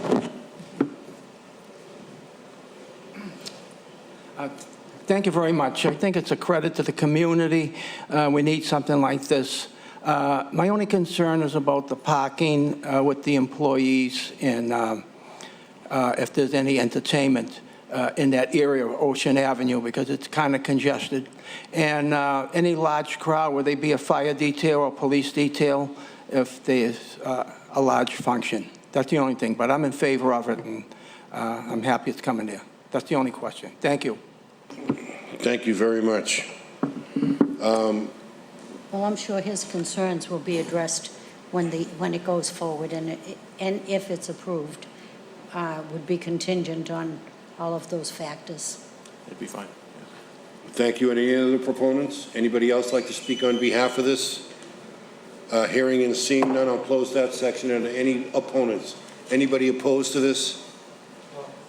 Hearing and seeing none, I'll close that section. Do we have a motion to act on? I'm going to make a motion to approve. I'll second that motion. The application for Ocean 500 of Revere LLC, DBA Drift, for a all-alcohol restaurant license is approved. The license is to be exercised on the third floor at 500 Ocean Avenue. The requested seating is 138 inside, 96 outside. Requested hours of operation are 11 a.m. until 2 a.m. The requested entertainment is TV, radio, DJ, karaoke, vocal, and instrumental music. Thank you very much. The next item is item number 12, Ocean Ale House of Revere, LLC, Fine Line Tap Room. This is also 500 Ocean Avenue, third floor. Michael Aldi is the manager of this location as well. The application for the all-alcohol general on-premises license of Ocean Ale House of Revere LLC, DBA Fine Line Tap Room for an all-alcohol general on-premise license to be exercised on the third floor of 500 Ocean Avenue, serving craft beer cocktails. Requested hours of operation are 11 a.m. until 2 a.m. The requested seating is 76 inside, 44 outside. The requested entertainment is a TV, radio, DJ, karaoke, vocal, and instrumental music. Name and address for the record, please, sir. Corey Rhodes with D'Ambrosio Brown, LLP, 14 Proctor Avenue in Revere. Again, attorney Jerry D'Ambrosio is with me here as well. I'll adopt a lot of the same comments I had from the last one. This is a very well-experienced family that is looking to bring this other aspect to the same location. It's going to be serving craft beer and cocktails, something I think is going to be unique to Revere and really complement the neighboring restaurant, but they are going to be separate for insurance purposes and liability purposes. Nicole Cody will be the manager. She is also tip certified, as well as the whole staff will be at this location. Again, just a nice, vibrant, and exciting facility to come to the city, and we ask for your support. Thank you very much. So how is this different from the previous application? So this is a smaller establishment. It's 2,700 square feet, and its primary focus is going to be on craft beer, cocktails, and wine. Are they going to be serving any food at the... They will be serving food, which will be associated with the restaurant. Will they use the same kitchen? Is that how it's... I believe how it's broken up, there are two kitchens, actually. One that'll be servicing the tap room and a bigger one for the main restaurant. Very good. Do any of my fellow commissioners have any other questions? No, I have no questions. Again, it's the same. I don't have any questions. I think they're, I'm sorry. Just the parking again, is that going to be valet parking also? It will be. It will be. I don't have any more questions. I'll just... Thank you very much. Great. Thank you very much. Are there any proponents? Anybody would like to speak on behalf of this? Your name and address for the record, please, Councilor. Thank you, Mr. Chairman, members of the Commission. Ira Novoselsky, 53D Home Street in Revere. I am the ward councilor of that new facility that's being built. They're doing a wonderful job down there. They're good people that are moving in, and it's nice to see some commercial development down there and something going on that folks can go to and enjoy themselves. So I'm in favor of this to happen. Appreciate it. Thank you. Thank you very much, Councilor. Are there any other proponents? Anybody else like to speak on behalf of this? I don't hear any or see any, so we'll close this section. Any opponents? Anybody opposed to this? I don't hear or see any. We'll close that section. Is there a motion to approve this? I'll make a motion to approve. I'll second the motion. The application for the all-alcohol general on-premises license for the Ocean Ale House of Revere LLC Fine Line Tap Room is approved. The license will be exercised on the third floor of 500 Ocean Avenue, serving craft beer and cocktails. Requested hours are 11 a.m. to 2 a.m. Requested seating is 76 inside, 44 outside. The requested entertainment is TV, radio, DJ, karaoke, vocal, and instrumental music. That license is approved. Thank you very much. Good luck. That concludes the applications for today's meeting. Yes, we will come back to Dairy Mart. So if you'd like to step up to the podium, please.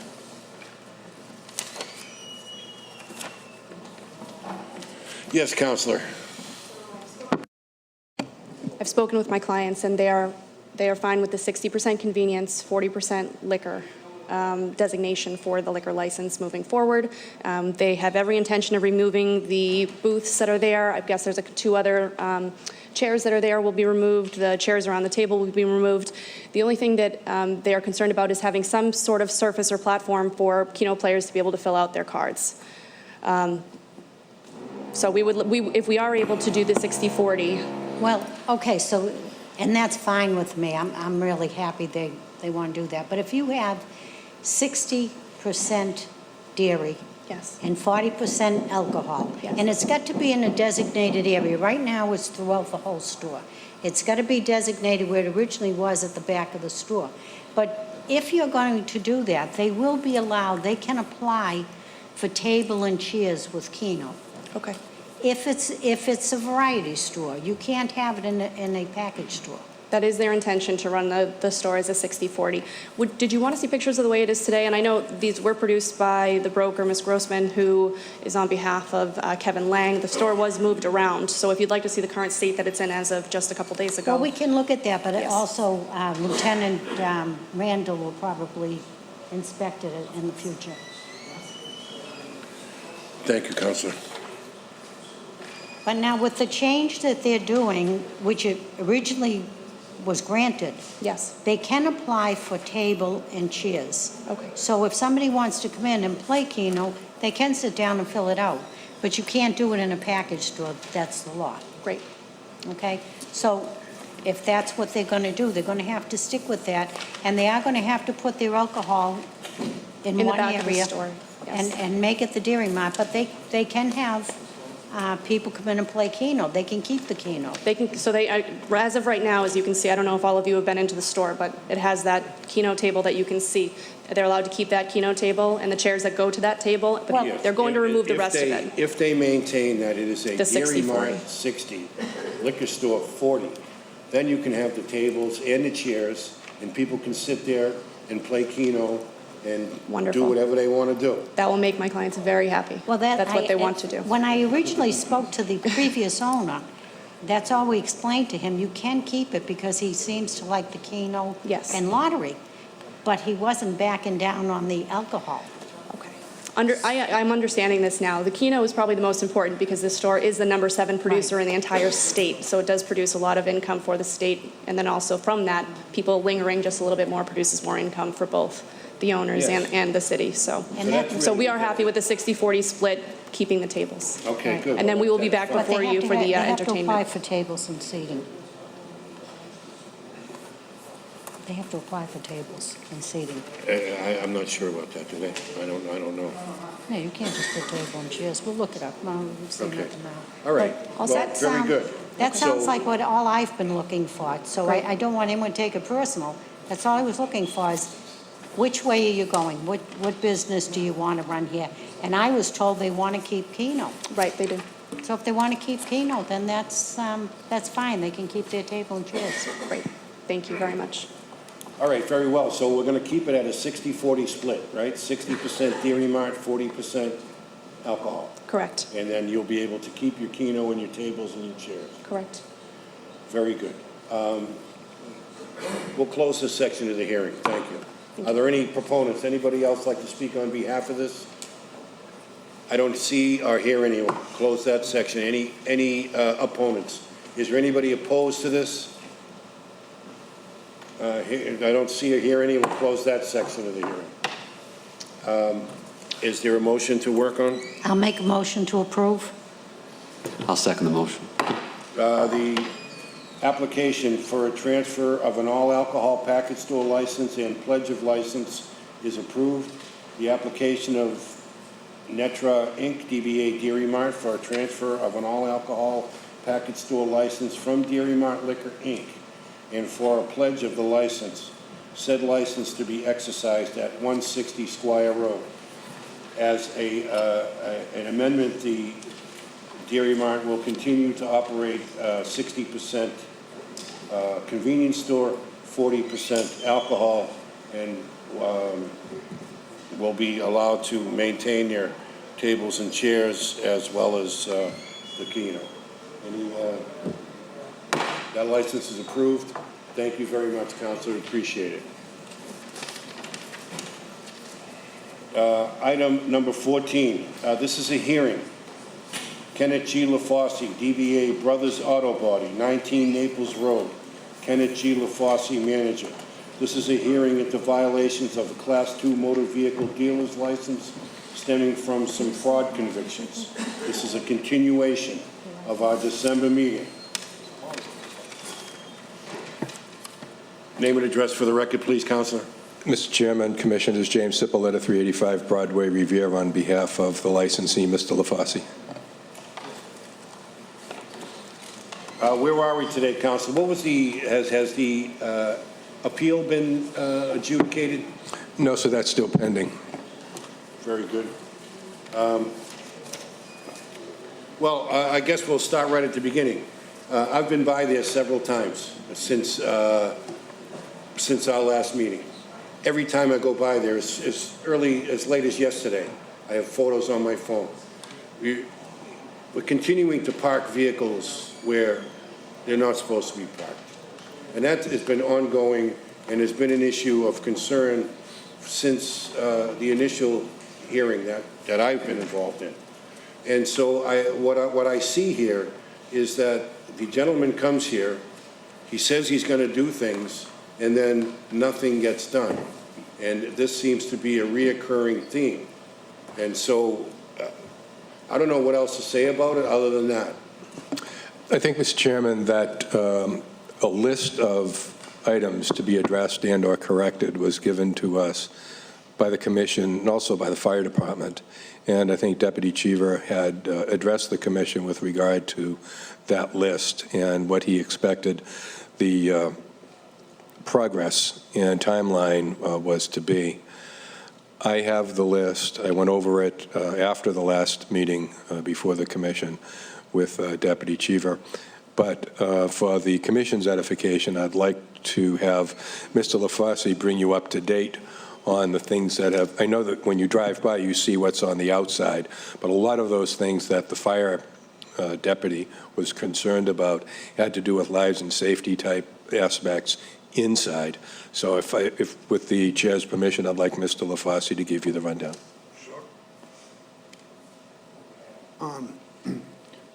I got about 95% of everything done that Fire Chief Chivas wanted. Access doors, fire alarms. The only issue I have is with parking that, I mean, customers pull up, they park out front. I mean, I get no place else really to park. It's like a grocery store, you pull up and you park out in front of a grocery store, you go in and, I don't know, you know. Well, I have some correspondence here from the fire inspector which indicates that no progress has been made in the fire violations. And this was as of 6/26/19. So we seem to have a disconnect here once again, where you're saying that all of these things have been done, but the fire chief, the fire inspector is saying that there's been no progress made. Everything's been done. I'm sorry, I didn't have my mic on. Well, and what's being done to address the situation there at underneath the sign? I mean, it just seems like there's just too cluttered there. It's just too crowded. There's too much stuff. I mean, what am I missing? When customers come in, that's where they stop. I understand that, but you know what? When I looked at those vehicles, most of them didn't have plates on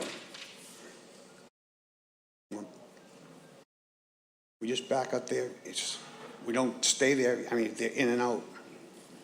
Well, I'll tell you, I went by there at probably 6 o'clock last night, and there were at least 7 or 8 vehicles parked in the general vicinity with no plates on them, on the street, parked adjacent to the fence, parked along the area on the opposite side of Mario's Towing. I mean, it's hard to tell who's, doing what over there because it is so congested, but that's part of the problem. Do any of my other commissioners have any questions? No, I don't have any questions. I put Unless fenced you up. can I mean, I did everything I can. I mean, I put know. privacy fence up over the lot. I all really the don't fire know what to alarms in. say, I mean, I know you personally, I You know, I get it, you run a good business there, but he's been by there every day taking pictures, and these people keep parking there and parking there. You know, I don't know what the answer is. I really don't. As this has been going on since December, I believe. Commissioner LaCroix, do you have any questions? You've been by there. I mean, you have a better feedback than I have not personally been by there, but based on Commissioner Solovich's feedback, there are some violations that you apparently haven't taken care of. And then for the fire inspector to send a message to us, he recommends license revocation. That's pretty strong. Now, you may say it's personal. He is the fire inspector, so we have to take his word that he has evidence that there are violations going on to this day. So I don't know. You don't sound very confident that these things have been taken care of. I don't see it in you.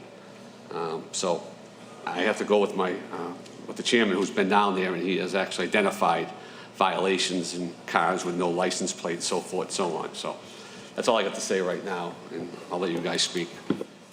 If I may just address that, we do realize that it's a congested area and it's shared by several businesses. There was an inspection shortly after the last meeting before the commission, where the fire inspector, some other individuals, and Mr. LaFosse did a walkthrough. Nobody's been back there since then. I don't know what the communication protocol is supposed to be, but if Mr. LaFosse has done all of these things that he says he's done, that were on the list that was requested of him to do, maybe somebody ought to go down there and verify what he's saying. Because I know that I have received by text and email copies of fairly large invoices for fire protection companies and other such businesses. So I know that he's not just ignoring his responsibility or the request. And maybe if a note from the commission, or if I can initiate it, to get somebody, either Deputy Cheever or his designee down there, to take a look at it as a follow-up to the inspection, the on-site that they did. It had to be almost 2 months ago, I'd say. Maybe that would clarify some of the issues. I just don't know what the solution is to parking in the area. That's something that Mr. LaFosse's been parking his cars close to his business for about 30 years down there. How it grew and expanded into other areas, I don't know, or who they belong to, I'm not sure. But our focus was on those items that Deputy Cheever brought to the commission's attention as being safety concerns. There is a definite solution to those. It's probably going to have to be a really out-of-the-box solution to the parking down there. Well, I don't find it a big problem, to be honest with you. If it were my business and I was worried about my Class 2 license, I probably would have dropped boulders there so that no one can park there. So whether it be Mr. LaFosse or it be the adjacent businesses, no one would be able to park there. So I find that an easy solution. You know, you see that all over the city. You don't want people to park there. You can put boulders, you can put those car stoppers, what do they call them, Sean? Jersey barriers. Yeah, the curb stops. And, you know, it's an easy fix, so I don't understand it. You know, people are driving by. I think we've done everything to try to help you. Everything that has come on my desk, I've tried to work with you. That's an easy solution. If you've corrected your other problems and you want another inspection, we'll get another inspection. But you got to do something there. You get all of you together. I'm not saying you personally, sir, but you've got 3 or 4 businesses there. Why can't all of you collectively get together, and then nobody's going to take the blame for who's putting all those cars underneath the billboards? And I'm going to be honest with you, there were cars that truthfully could not be moved. They had to be towed there. Half the fronts were missing. A lot of times at night, tow truck would come. A tow truck would come and they'd drop a car off, and they wouldn't know where to put it, and they'd drop it under there. I'd get it out of there the next day. So that's why I'm telling. There's nobody lives there, no one does nothing. If I park the cars along the street's narrow, all right? We push them over a little bit so cars can get by. And if everyone just parked on the street, they pulled up and they just parked on the curb, if I did that, they'd park on the curb, cars couldn't get down the street. It's impossible. I think, honestly, If know, you go- you've got if to you go try by and work there- with us. I know, but I think that if you still put boulders, they can't go up. When they go under that billboard, they're coming up almost to Okay. the highway. You If I can stop If I put that. boulders there, all right, and customers gonna come, they're gonna park beside the boulders. And then what's gonna happen? They can't go on the street. Cars can't make the corner, they can't go down the street. That's the problem. If I block that off, you can't even get down the street. I mean, the city never came down, I've been there for 30 years. They never plowed the street, they never swept the street, they never did nothing with the street, all right? If you go down the street now, I got hot top, and I patched all the holes on the street. I take care of the whole street. There's not one time, I've been here for 30 years, not one plow in 32 years, a plow never went down that street, never. A street sweeper never went down the street. Potholes, I go and buy the hot top, and I fix the potholes on the street. You can ask anyone on the street. I take care of that whole street. Granted, I use it, but if I put barriers there, customers park there, a fire truck can't get down the street, no one can get down the street. I mean, there's nothing under the sign. I own the house beside the sign. I made arrangements with the sign company. If you go there, it's all hot topped under there, it's clean. I weed whack. When I got there was rats, there was trees, there was bushes, it was a forest. I clean that whole place up. I weed whack along the street, I keep the whole thing clean. All the way down American Legion Highway there, where they get the bus stop, they throw trash out there. And, I mean, I own the house there. I have tenants there, and it's just, Look, no I don't know, you want me to- one's trying to hurt you here. well, apparently, if I can't park there, if I can't put cars there during the day, which I do, it's off the street, you are hurting me because there's no place to put anything. From my perspective, I see that, I don't see you really working with us here. I see you trying to, This fire alarm system in which I didn't have to put in, okay? I'm grandfathered. I put it in because he wanted to put it in. I did everything he wanted me to do. I put access door to get downstairs. I spent thousands and thousands of dollars. I have to get on my feet, okay? Taking the parking away from me is one, I'm gonna just close down. It's just, I don't, if you go, why don't you live right down the street, why don't you come by there and I can go over with you and just show you what we have? I live there. I know you do. You know that, okay. If you can just stop by and just let me explain to you what the situation is and show you if I park there, cars can't make the corner, cars can't get down, trucks can't get down. I mean, it's. That's why I'm saying it's, it's a collective problem. It's all the businesses there. I'm not saying you. I'm saying all the business should get together and come up with some kind of solution. Excuse me, Mr. LaFosse, there's a note here, I just was made to my attention, failed to pay real estate taxes in the property. Is that something that's, Everything's paid. it is paid, is that? I hear differently. we don't have any record of that payment according to the documents that we have.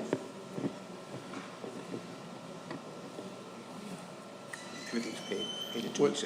What's the date of that? It was just a bullet point, I don't have any specifics. It was paid about 2 weeks ago, he says. Okay. We can verify that, that's pretty easy. We'll just table that. I personally, I haven't been down there, I'm trying to visualize what the hell's going down there. I almost want to come down and take a look. I know you got issues there, it's a tight area, it's I don't know, it's probably not a great place to have a business if I was a business owner, but I think I almost want to go with one of my fellow commissioners and see what's going on. I don't know, we've what? gone over this and over it month No, I after understand. month. I just, it's hard for me to envision Yeah, what's it's going on like- down there. He's saying he did the work. He's saying he paid the taxes. I mean, I don't know what to say at that point. If we come Either back and the that- taxes are not paid, then, we have authority to do what we need to do. But if he's saying in the public that he's paid the taxes, then I assume the taxes are paid. Is that correct? Place right now and get a copy of it. I can supply a copy to Maggie in the Okay. interim. Well, we can easily take care of that. You should be able to verify that pretty easily. Yeah, it's everything else, I guess, that is a concern. All right, is there we'll close this section of the meeting at the moment. Is there anybody who'd like to speak on behalf of the business and this gentleman? Your name and address for the record, please. Hello, my name is Lance Kelly, 59 Stark Ave, Wakefield, former building inspector and zoning officer for the city of Revere. 15 years ago, I believe it was, or 14 years ago, I retired from the city. And that area has always been congested. They have a gas station on the corner of the street that is a very, very busy gas station for fixing vehicles. Then they have Brothers Auto Body. Then they have, what's his name? Mario's Towing right next door. And then they have a construction yard right next to that. Then they have another construction yard right next to that. The street isn't a big enough street for all the business that's on it, but it was zoned properly that they all could open their businesses when they did. Now, Kenny called me and asked me, he showed me a list that Deputy Cheevers wanted him to do, and he asked me what he should do. So I looked at the list, and I said, well, Deputy Cheevers is a fireman, so you probably should do the fire alarm first. The fire alarm cost him tens of thousands of dollars, and he did a lot of the things on the list because he called me and said, what about this, what about that? And I said, yes, you did a good job. But prior to putting in the fire alarm, he asked me if he needed a fire alarm. So I called the state, we called the fire marshal, and we called the building inspector for the state. And both of them said that he was grandfathered in, that he didn't need a fire alarm. But I told him that the deputy was very concerned because the street was such a congested street and that there's all kinds of traffic.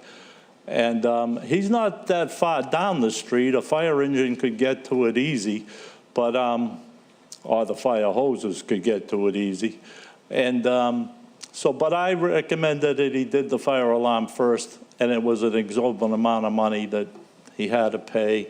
And he did probably 3/4 of the list but the thing he didn't do is what you see. You didn't see inside all the money he spent and the things that he did. So maybe he did it backwards, but I advised him to do the fire alarm first because the deputy was a fireman, and I figured that's what he wanted done. And that's what he was complaining the most about. So it's been done for a while. I don't know how. When did they finish? December? Yeah, so he addressed it pretty rapidly, but then it cost him a lot of money, and he didn't, to his regret, he didn't start the other way. He started with the fire alarm, so I feel a little responsible because I advised them to do that. I just wanted to speak on his behalf because I know he's been in business 33 years. When I was the building inspector, I had to go down and tell him to move cars, and it turned out they weren't his cars. They were the gas station's cars and the people next door to him. And but I'm sure those cars that you looked at are probably his. So I just wanted to, give you a little bit of history. The street is a very congested street. There's all kinds of businesses on that street that deal with automobiles, trucks, construction, and car repairs. He isn't the only one. He's sandwiched in, and there was a little bit of a debate of whether or not he needed the fire alarm, and the deputy was insistent on it, even though the state said that they didn't need it. I told him he should do it just so that he could appease the fire department, and he did. So, thank you. Well, Lance, just... Lance. All right. Yes. When was the last time you've been down there? Well, to be honest, I haven't been down there for 5.5 weeks because I had my shoulder replaced 5.5 weeks ago, and I just could start driving 4 days ago. Okay. So, I mean, I've done business with you for many years, and I know you personally, and I do take your word for what you said here this evening, because I know you would never jeopardize your word by saying he put that fire alarm in, because I don't have anything saying that was put in. So I'm going to go by you that it has been installed and it's been done. Well, Ed, Linda, you know, you've never seen me here before. Right. No, absolutely. I'm And surprised to how long hear you have you known speak. me? You've known me probably 30 years or more. More. Yeah, But that's- more, right. So I'm very glad you spoke, because I don't go down there. I don't know. You know, I take But their even word for it, but 15 years ago, when I was the building inspector, I wound up going down there, and I had complaints, and it wasn't totally his problem. I had to speak to everybody, and I did, and things worked out. You know, I mean, they cleaned up a little bit, and I don't. You know, like I said, I had shoulder surgery replacement 5.5 weeks ago, and I just started driving a few days ago, so I haven't even been to Revere in over a month. But he called me and asked me to, you know, because he's been asking me how he should proceed, and I should have told him I that. appreciate you coming, Lance. I All really right. do. Thank you. And one thing I will say is that I do understand what everyone's saying as far as the businesses there, because there is one business there on that street that has 1 and 2 areas, and he doesn't seem to follow the parking regulations either.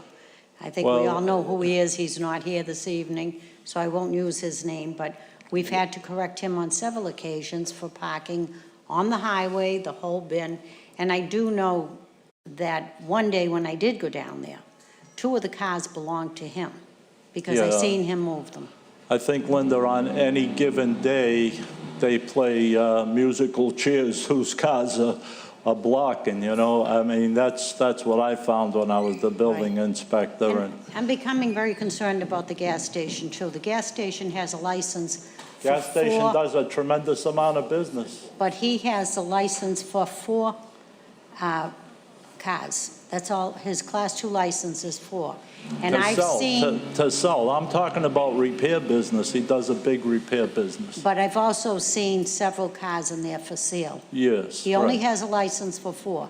So I see that's another problem. It is a different business, but I see collectively they're all part of the problem here. And the problem really has That's to be what I'm trying to say, is that when I was overseeing it, it wasn't just Kenny, although he did his part to clog things up, but the gas station, the towing, the construction yard, another construction yard, and at the end of the street is the oil place. Well, that's another problem. They come through the back to use Right, them. they come- They're actually American Legion Highway. They use Naples Road.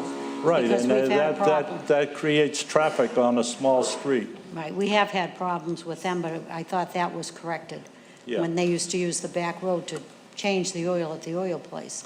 Right, and they don't go out that way, they go out Naples. Right, So, So it is, I think collectively, it is a problem with all the businesses there.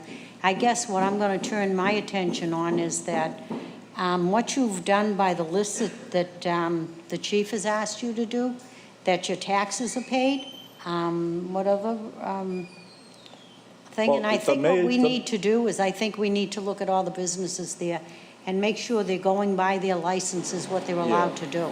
Because I know for a fact the 4 licenses selling more than 4 cars for sale at one time. I retired 15 years ago. I don't count cars anymore. Ira used to make me count 40 at a time. He showed up with a list of 40 cars he wanted me to tow one day. Yeah. Thank you very So- much. I guess that's where I'm at. I want to see that everything, Could I say something? Would you like to speak on behalf of the business? well, are we going to close Excuse me? aside the Would hearing? you like to speak on behalf of the business? I would. Name and address for the record, please. My name's Wayne Rose, 19 North Ninth Street. I believe you should give the gentleman a benefit of the doubt. Nobody's been down there to inspect his property. He says it's done. He's a business owner for 30 years in the area.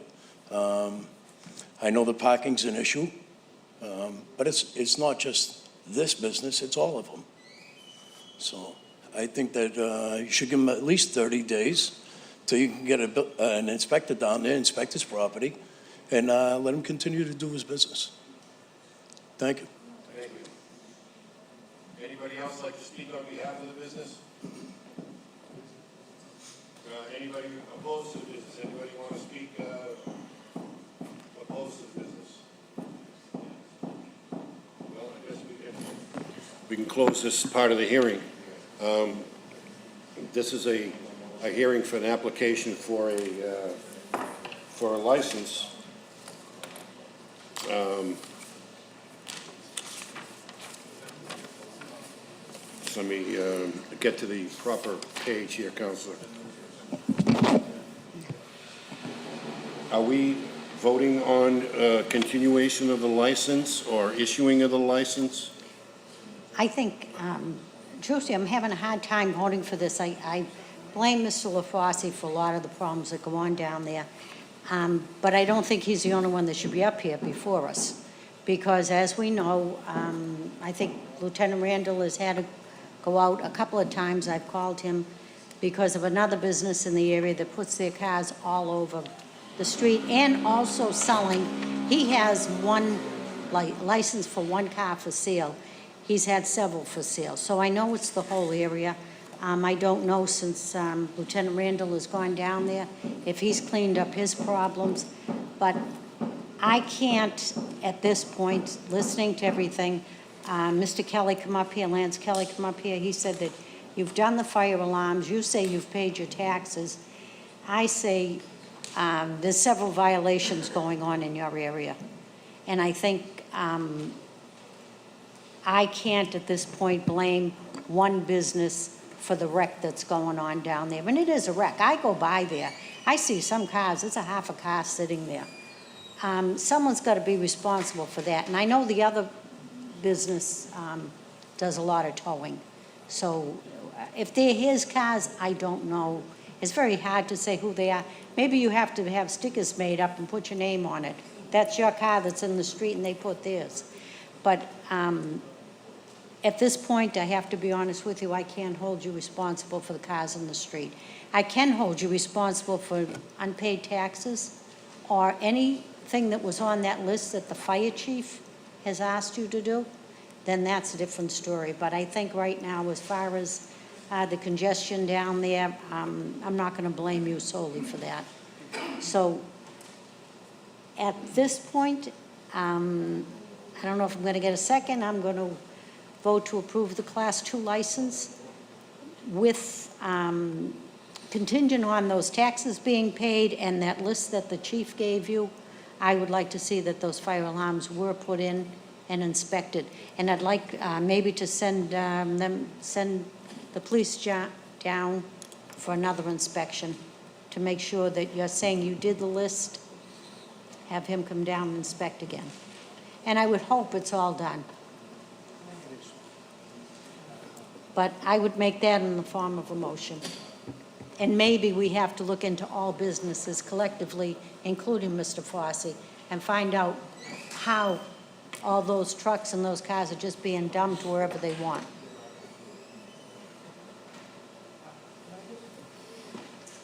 That was in the form of a motion. Any? It's up to me.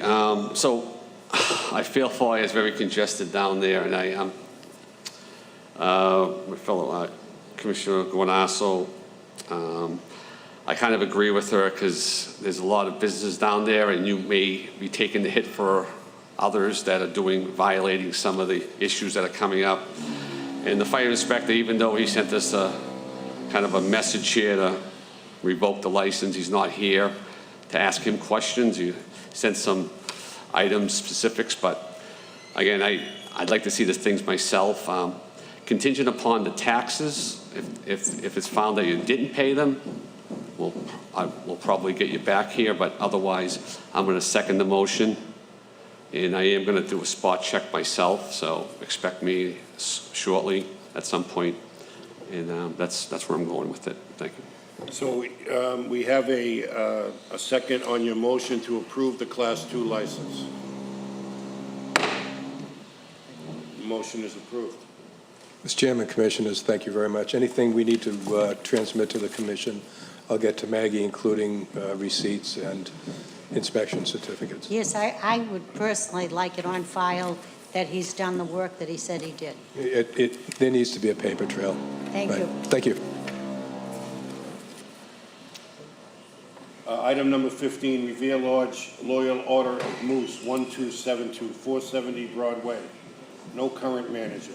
Hearing into possible violations of law and regulations stemming from ongoing lack of manager and approved officers. Your name and address for the record, please, sir. My name is Thomas Goodale, 354 Market Street, Brighton, Mass. I'm the Assistant Territory Manager for Moose International.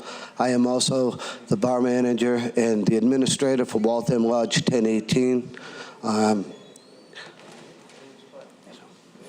My name is Kelly Freeman. I'm the clerk at Revere Moose Lodge. At? The Revere Moose Lodge. Okay. What's the status here?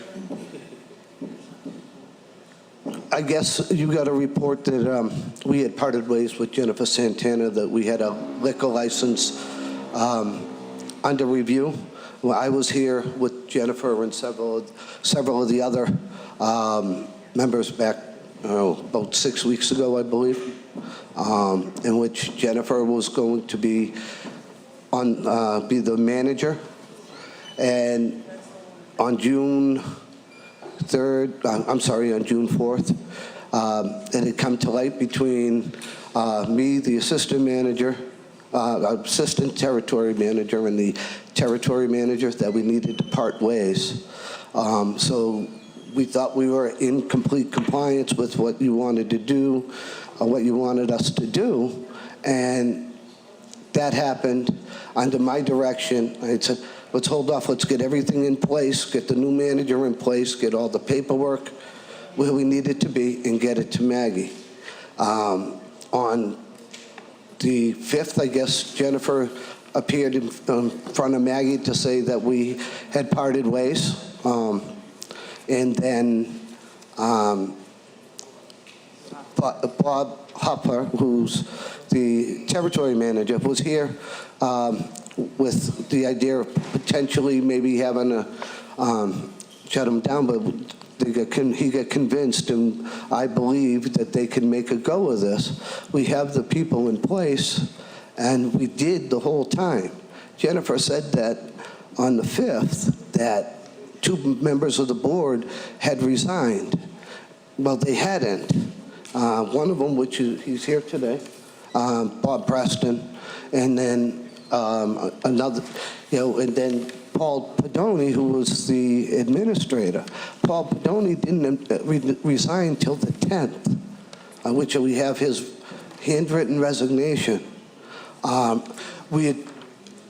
They really are trying. I really believe that they can make a go of this. Waltham Lodge, because of the situation that we're in, we were able to step up and help them out. We're continuing to try, and Kelly, who's been appointed clerk, acting clerk and all the paperwork is filed with the state, and all taxes, everything that we're supposed to do is done. I understand this is a long-standing issue with them, going back before I was involved. I've been involved for since February. And along with my lodge and my lodge officers, we've appeared at their Board of Officers meetings, given them support in trying.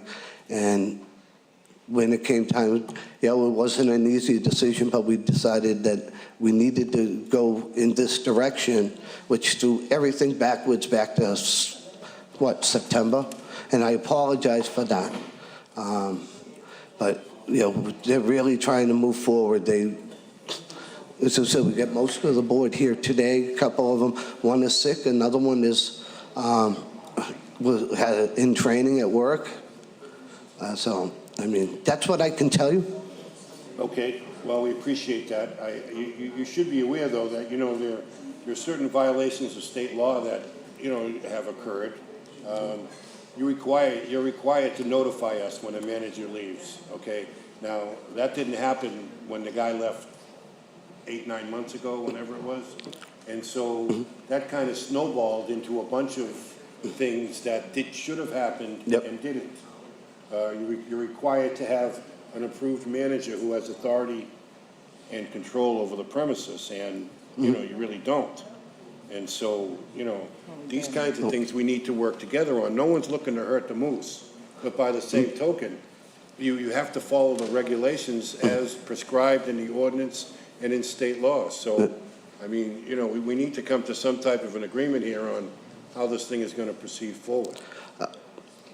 I understand what you're saying, and I agree.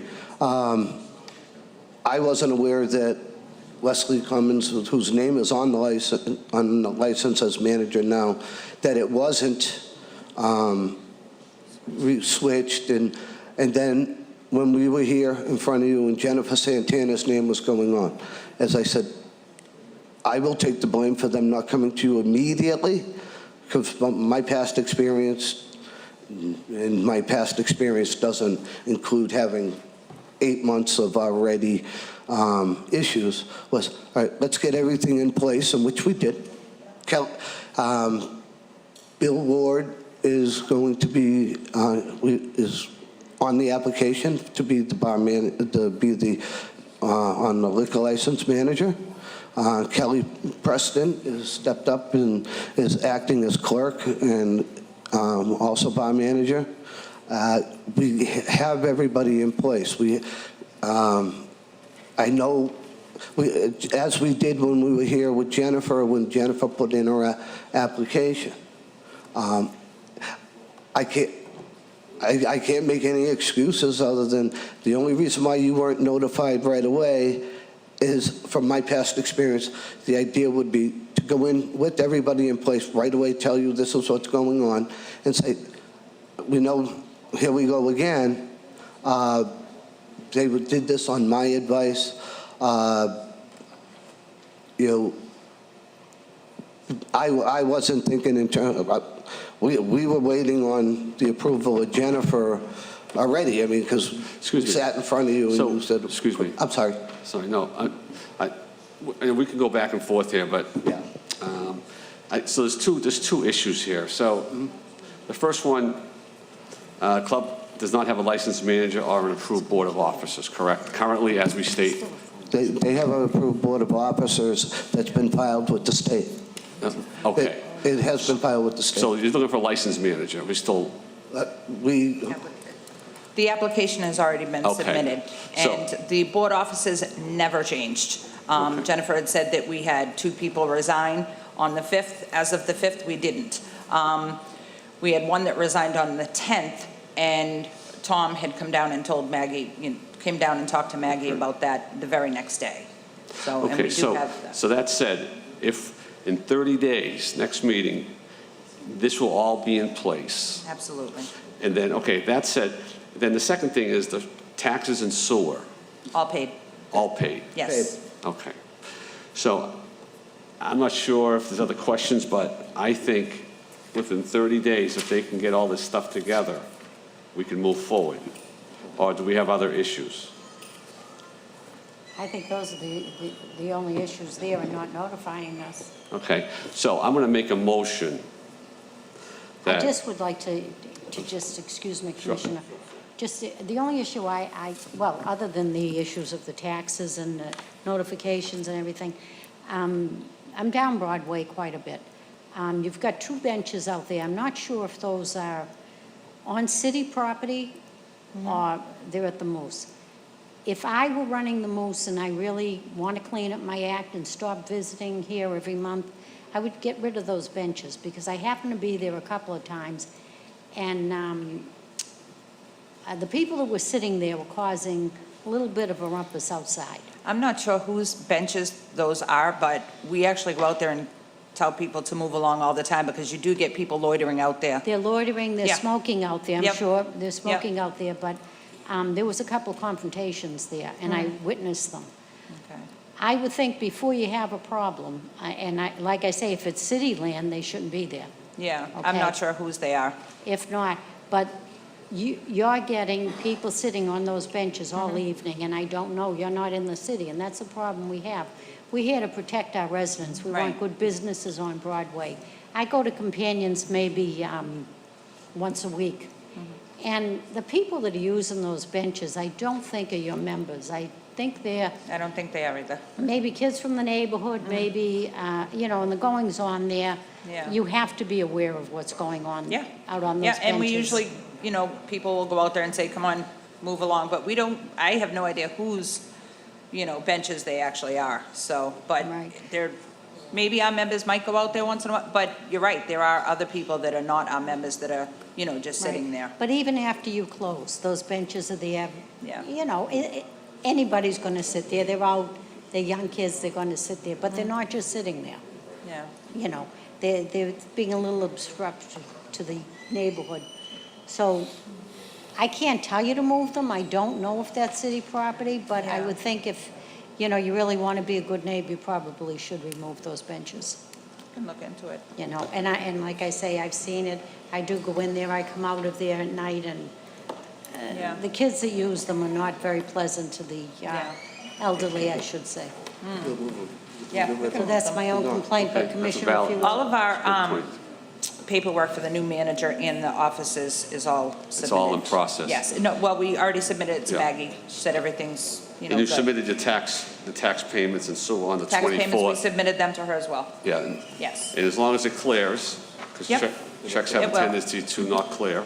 No, it will. But I have, give you a 30-day stay of execution here and Okay. make a motion to approve the, is it the, what? Well, What's actually, on the, there's nothing for us to approve. Okay. It's just a hearing on Just a Just a hearing hearing, on okay. violations. clarification. We can sanction, or we can wait, put it on file, wait until they come back in with the paperwork for 30 days to see about the management change. Okay. We can do something like that. Okay, so you guys going to come back in 30 days with the change of manager request and that kind of stuff? Well, we already submitted it, so what do we, gotta wait to see if it gets approved and then? Yes, well, no, Okay. actually, you submitted it, but it wasn't submitted until the agenda was already set. So Okay. we're actually not voting on that at the moment. Right. Okay? So 30 days. What we were discussing were the violations that, and to be honest, there were some things brought to our attention that really don't sound very good, all right? Drug use on the premises, after-hours drinking. Underage. Well, I haven't heard that, but if underage drinking, there's some allegations here that, are kind of severe. Right. Very important. And No, I'm sure you have, and believe me, they're false. But I'm sure you've, just like that we didn't have, our offices, we did. Said somebody resigned, they didn't resign, so, Okay. I understand there's a lot of Yeah. disinformation Yeah. out there, and Absolutely. people have agendas that, Yeah. so that's why we're not really acting on them. But you Right. should be aware that they're out there. Yeah. And this is what people are saying, and looking at the benches and all of that, it just all kind of coalesces into a picture that really doesn't look that Yeah. appealing for the Moose. And I'm hoping you're gonna be able to turn that around, Yeah. because the Moose has always been a good civic organization for the city, and we'd like to see it continue. So, I mean, I don't have anything to add to that. I'm not going to ask for any sanctions or anything. I have a question. Yes. Who would we find out whose benches those are? I'd call the city and they would let me know? Well, I mean, I guess the first thing would be to find out if, are they on city property, are they on the Moose property? Well, they're out in front of our building. Right, So- well, you know, But sometimes. is that sidewalk? I'm not sure if you're right on the sidewalk, I'm not sure. They're on the sidewalk, so I don't, that's why I'm saying, I don't know. If we go out there and have them removed, are we going to get in trouble for removing them? I would call the city. I would Yeah. call the city. Okay, I think that Lieutenant Randall will check it out. okay, thank you. And he'll right. keep an eye on the moose. Thank you. Okay. All right. So I think that, I think they are drilled into the ground. Okay, well, I was just going to say, if they're not, Okay. You're not going to just go move the benches. We'll figure it out. All right. Thank you. All right. Yes, sir, do you want to say something on behalf of the Moose? And I just like to say that sometimes people use the benches, they're walking on Broadway, they stop for a moment Right. and they use the benches. Right. And you know, the club, sometimes it's, people stop and sit there just to catch a breath. You know, so it does come in handy Sure. once in a while. And we do have trouble, youths like to sit there and, you know, loiter and cause problems, but we do try to keep an eye on that. And if somebody comes inside and says something, we'll all go out there. And when 40 people come outside, you tend to move, you know? Yeah. Do you have Oh, cameras see- at the Moose? Actually, we do inside, we have cameras. Now, There's do you have one any outside. cameras on the outside Yes, for we that do have one that area? shows that, right out front area, so we do watch the cameras and. we But pay see, when you close, and a lot of nights you're closed early, they're not people After- coming from the moose Yeah. that are using the And that, you know, benches. happens everywhere. Absolutely, that's why I wouldn't want them there. Excuse me. I just got a message saying that Wesley had put the benches there, so they were ours. We can get rid of them. Thank you. Thank you. Anybody else like to speak on behalf of the Moose? Anybody want to speak against the Moose? Seeing and hearing none, I guess we will close this hearing. I would think that at this point, with the allegations that were made and going forward, and they do have the manager and whatnot, we probably should just dismiss this. Instead of Okay. putting it on file, we'll dismiss it and hopefully won't have to come back again. Thank you very much for your time, appreciate it. Thank you very much. That concludes the hearings. The next matters are communications. Correspondence from Jennifer Santana notifying the commission that she is no longer the manager of the Revere Lodge Loyal Order of Moose 1272. License renewal, Common Victular, N Pizza Inc., DBA Nonny's Pizza, 750 Washington Avenue. GF Enterprises, LLC, DBA Taco Bell, 339 Squire Road. Renewal of a pawnbroker license. Larry Bagnera, DBA La Villa Jewelry, 396 Broadway. Second-hand dealer license. Larry Bagnera, DBA La Villa Jewelry, 396 Broadway. Jewelry Precious Metals dealer. Larry Bagnera, DBA La Villa Jewelry, 396 Broadway. That concludes today's agenda. Continue till August 17th on this agenda. Okay, the next meeting will be August 17th. I'm sorry? Oh, I'm sorry. Oh, July. I missed a month. July 17th. We don't, I would make a motion to adjourn till then. yeah, we don't get the July, month of July off like the city council, but that's the way it goes. Ira told me to say that. Do I have a second on that adjournment?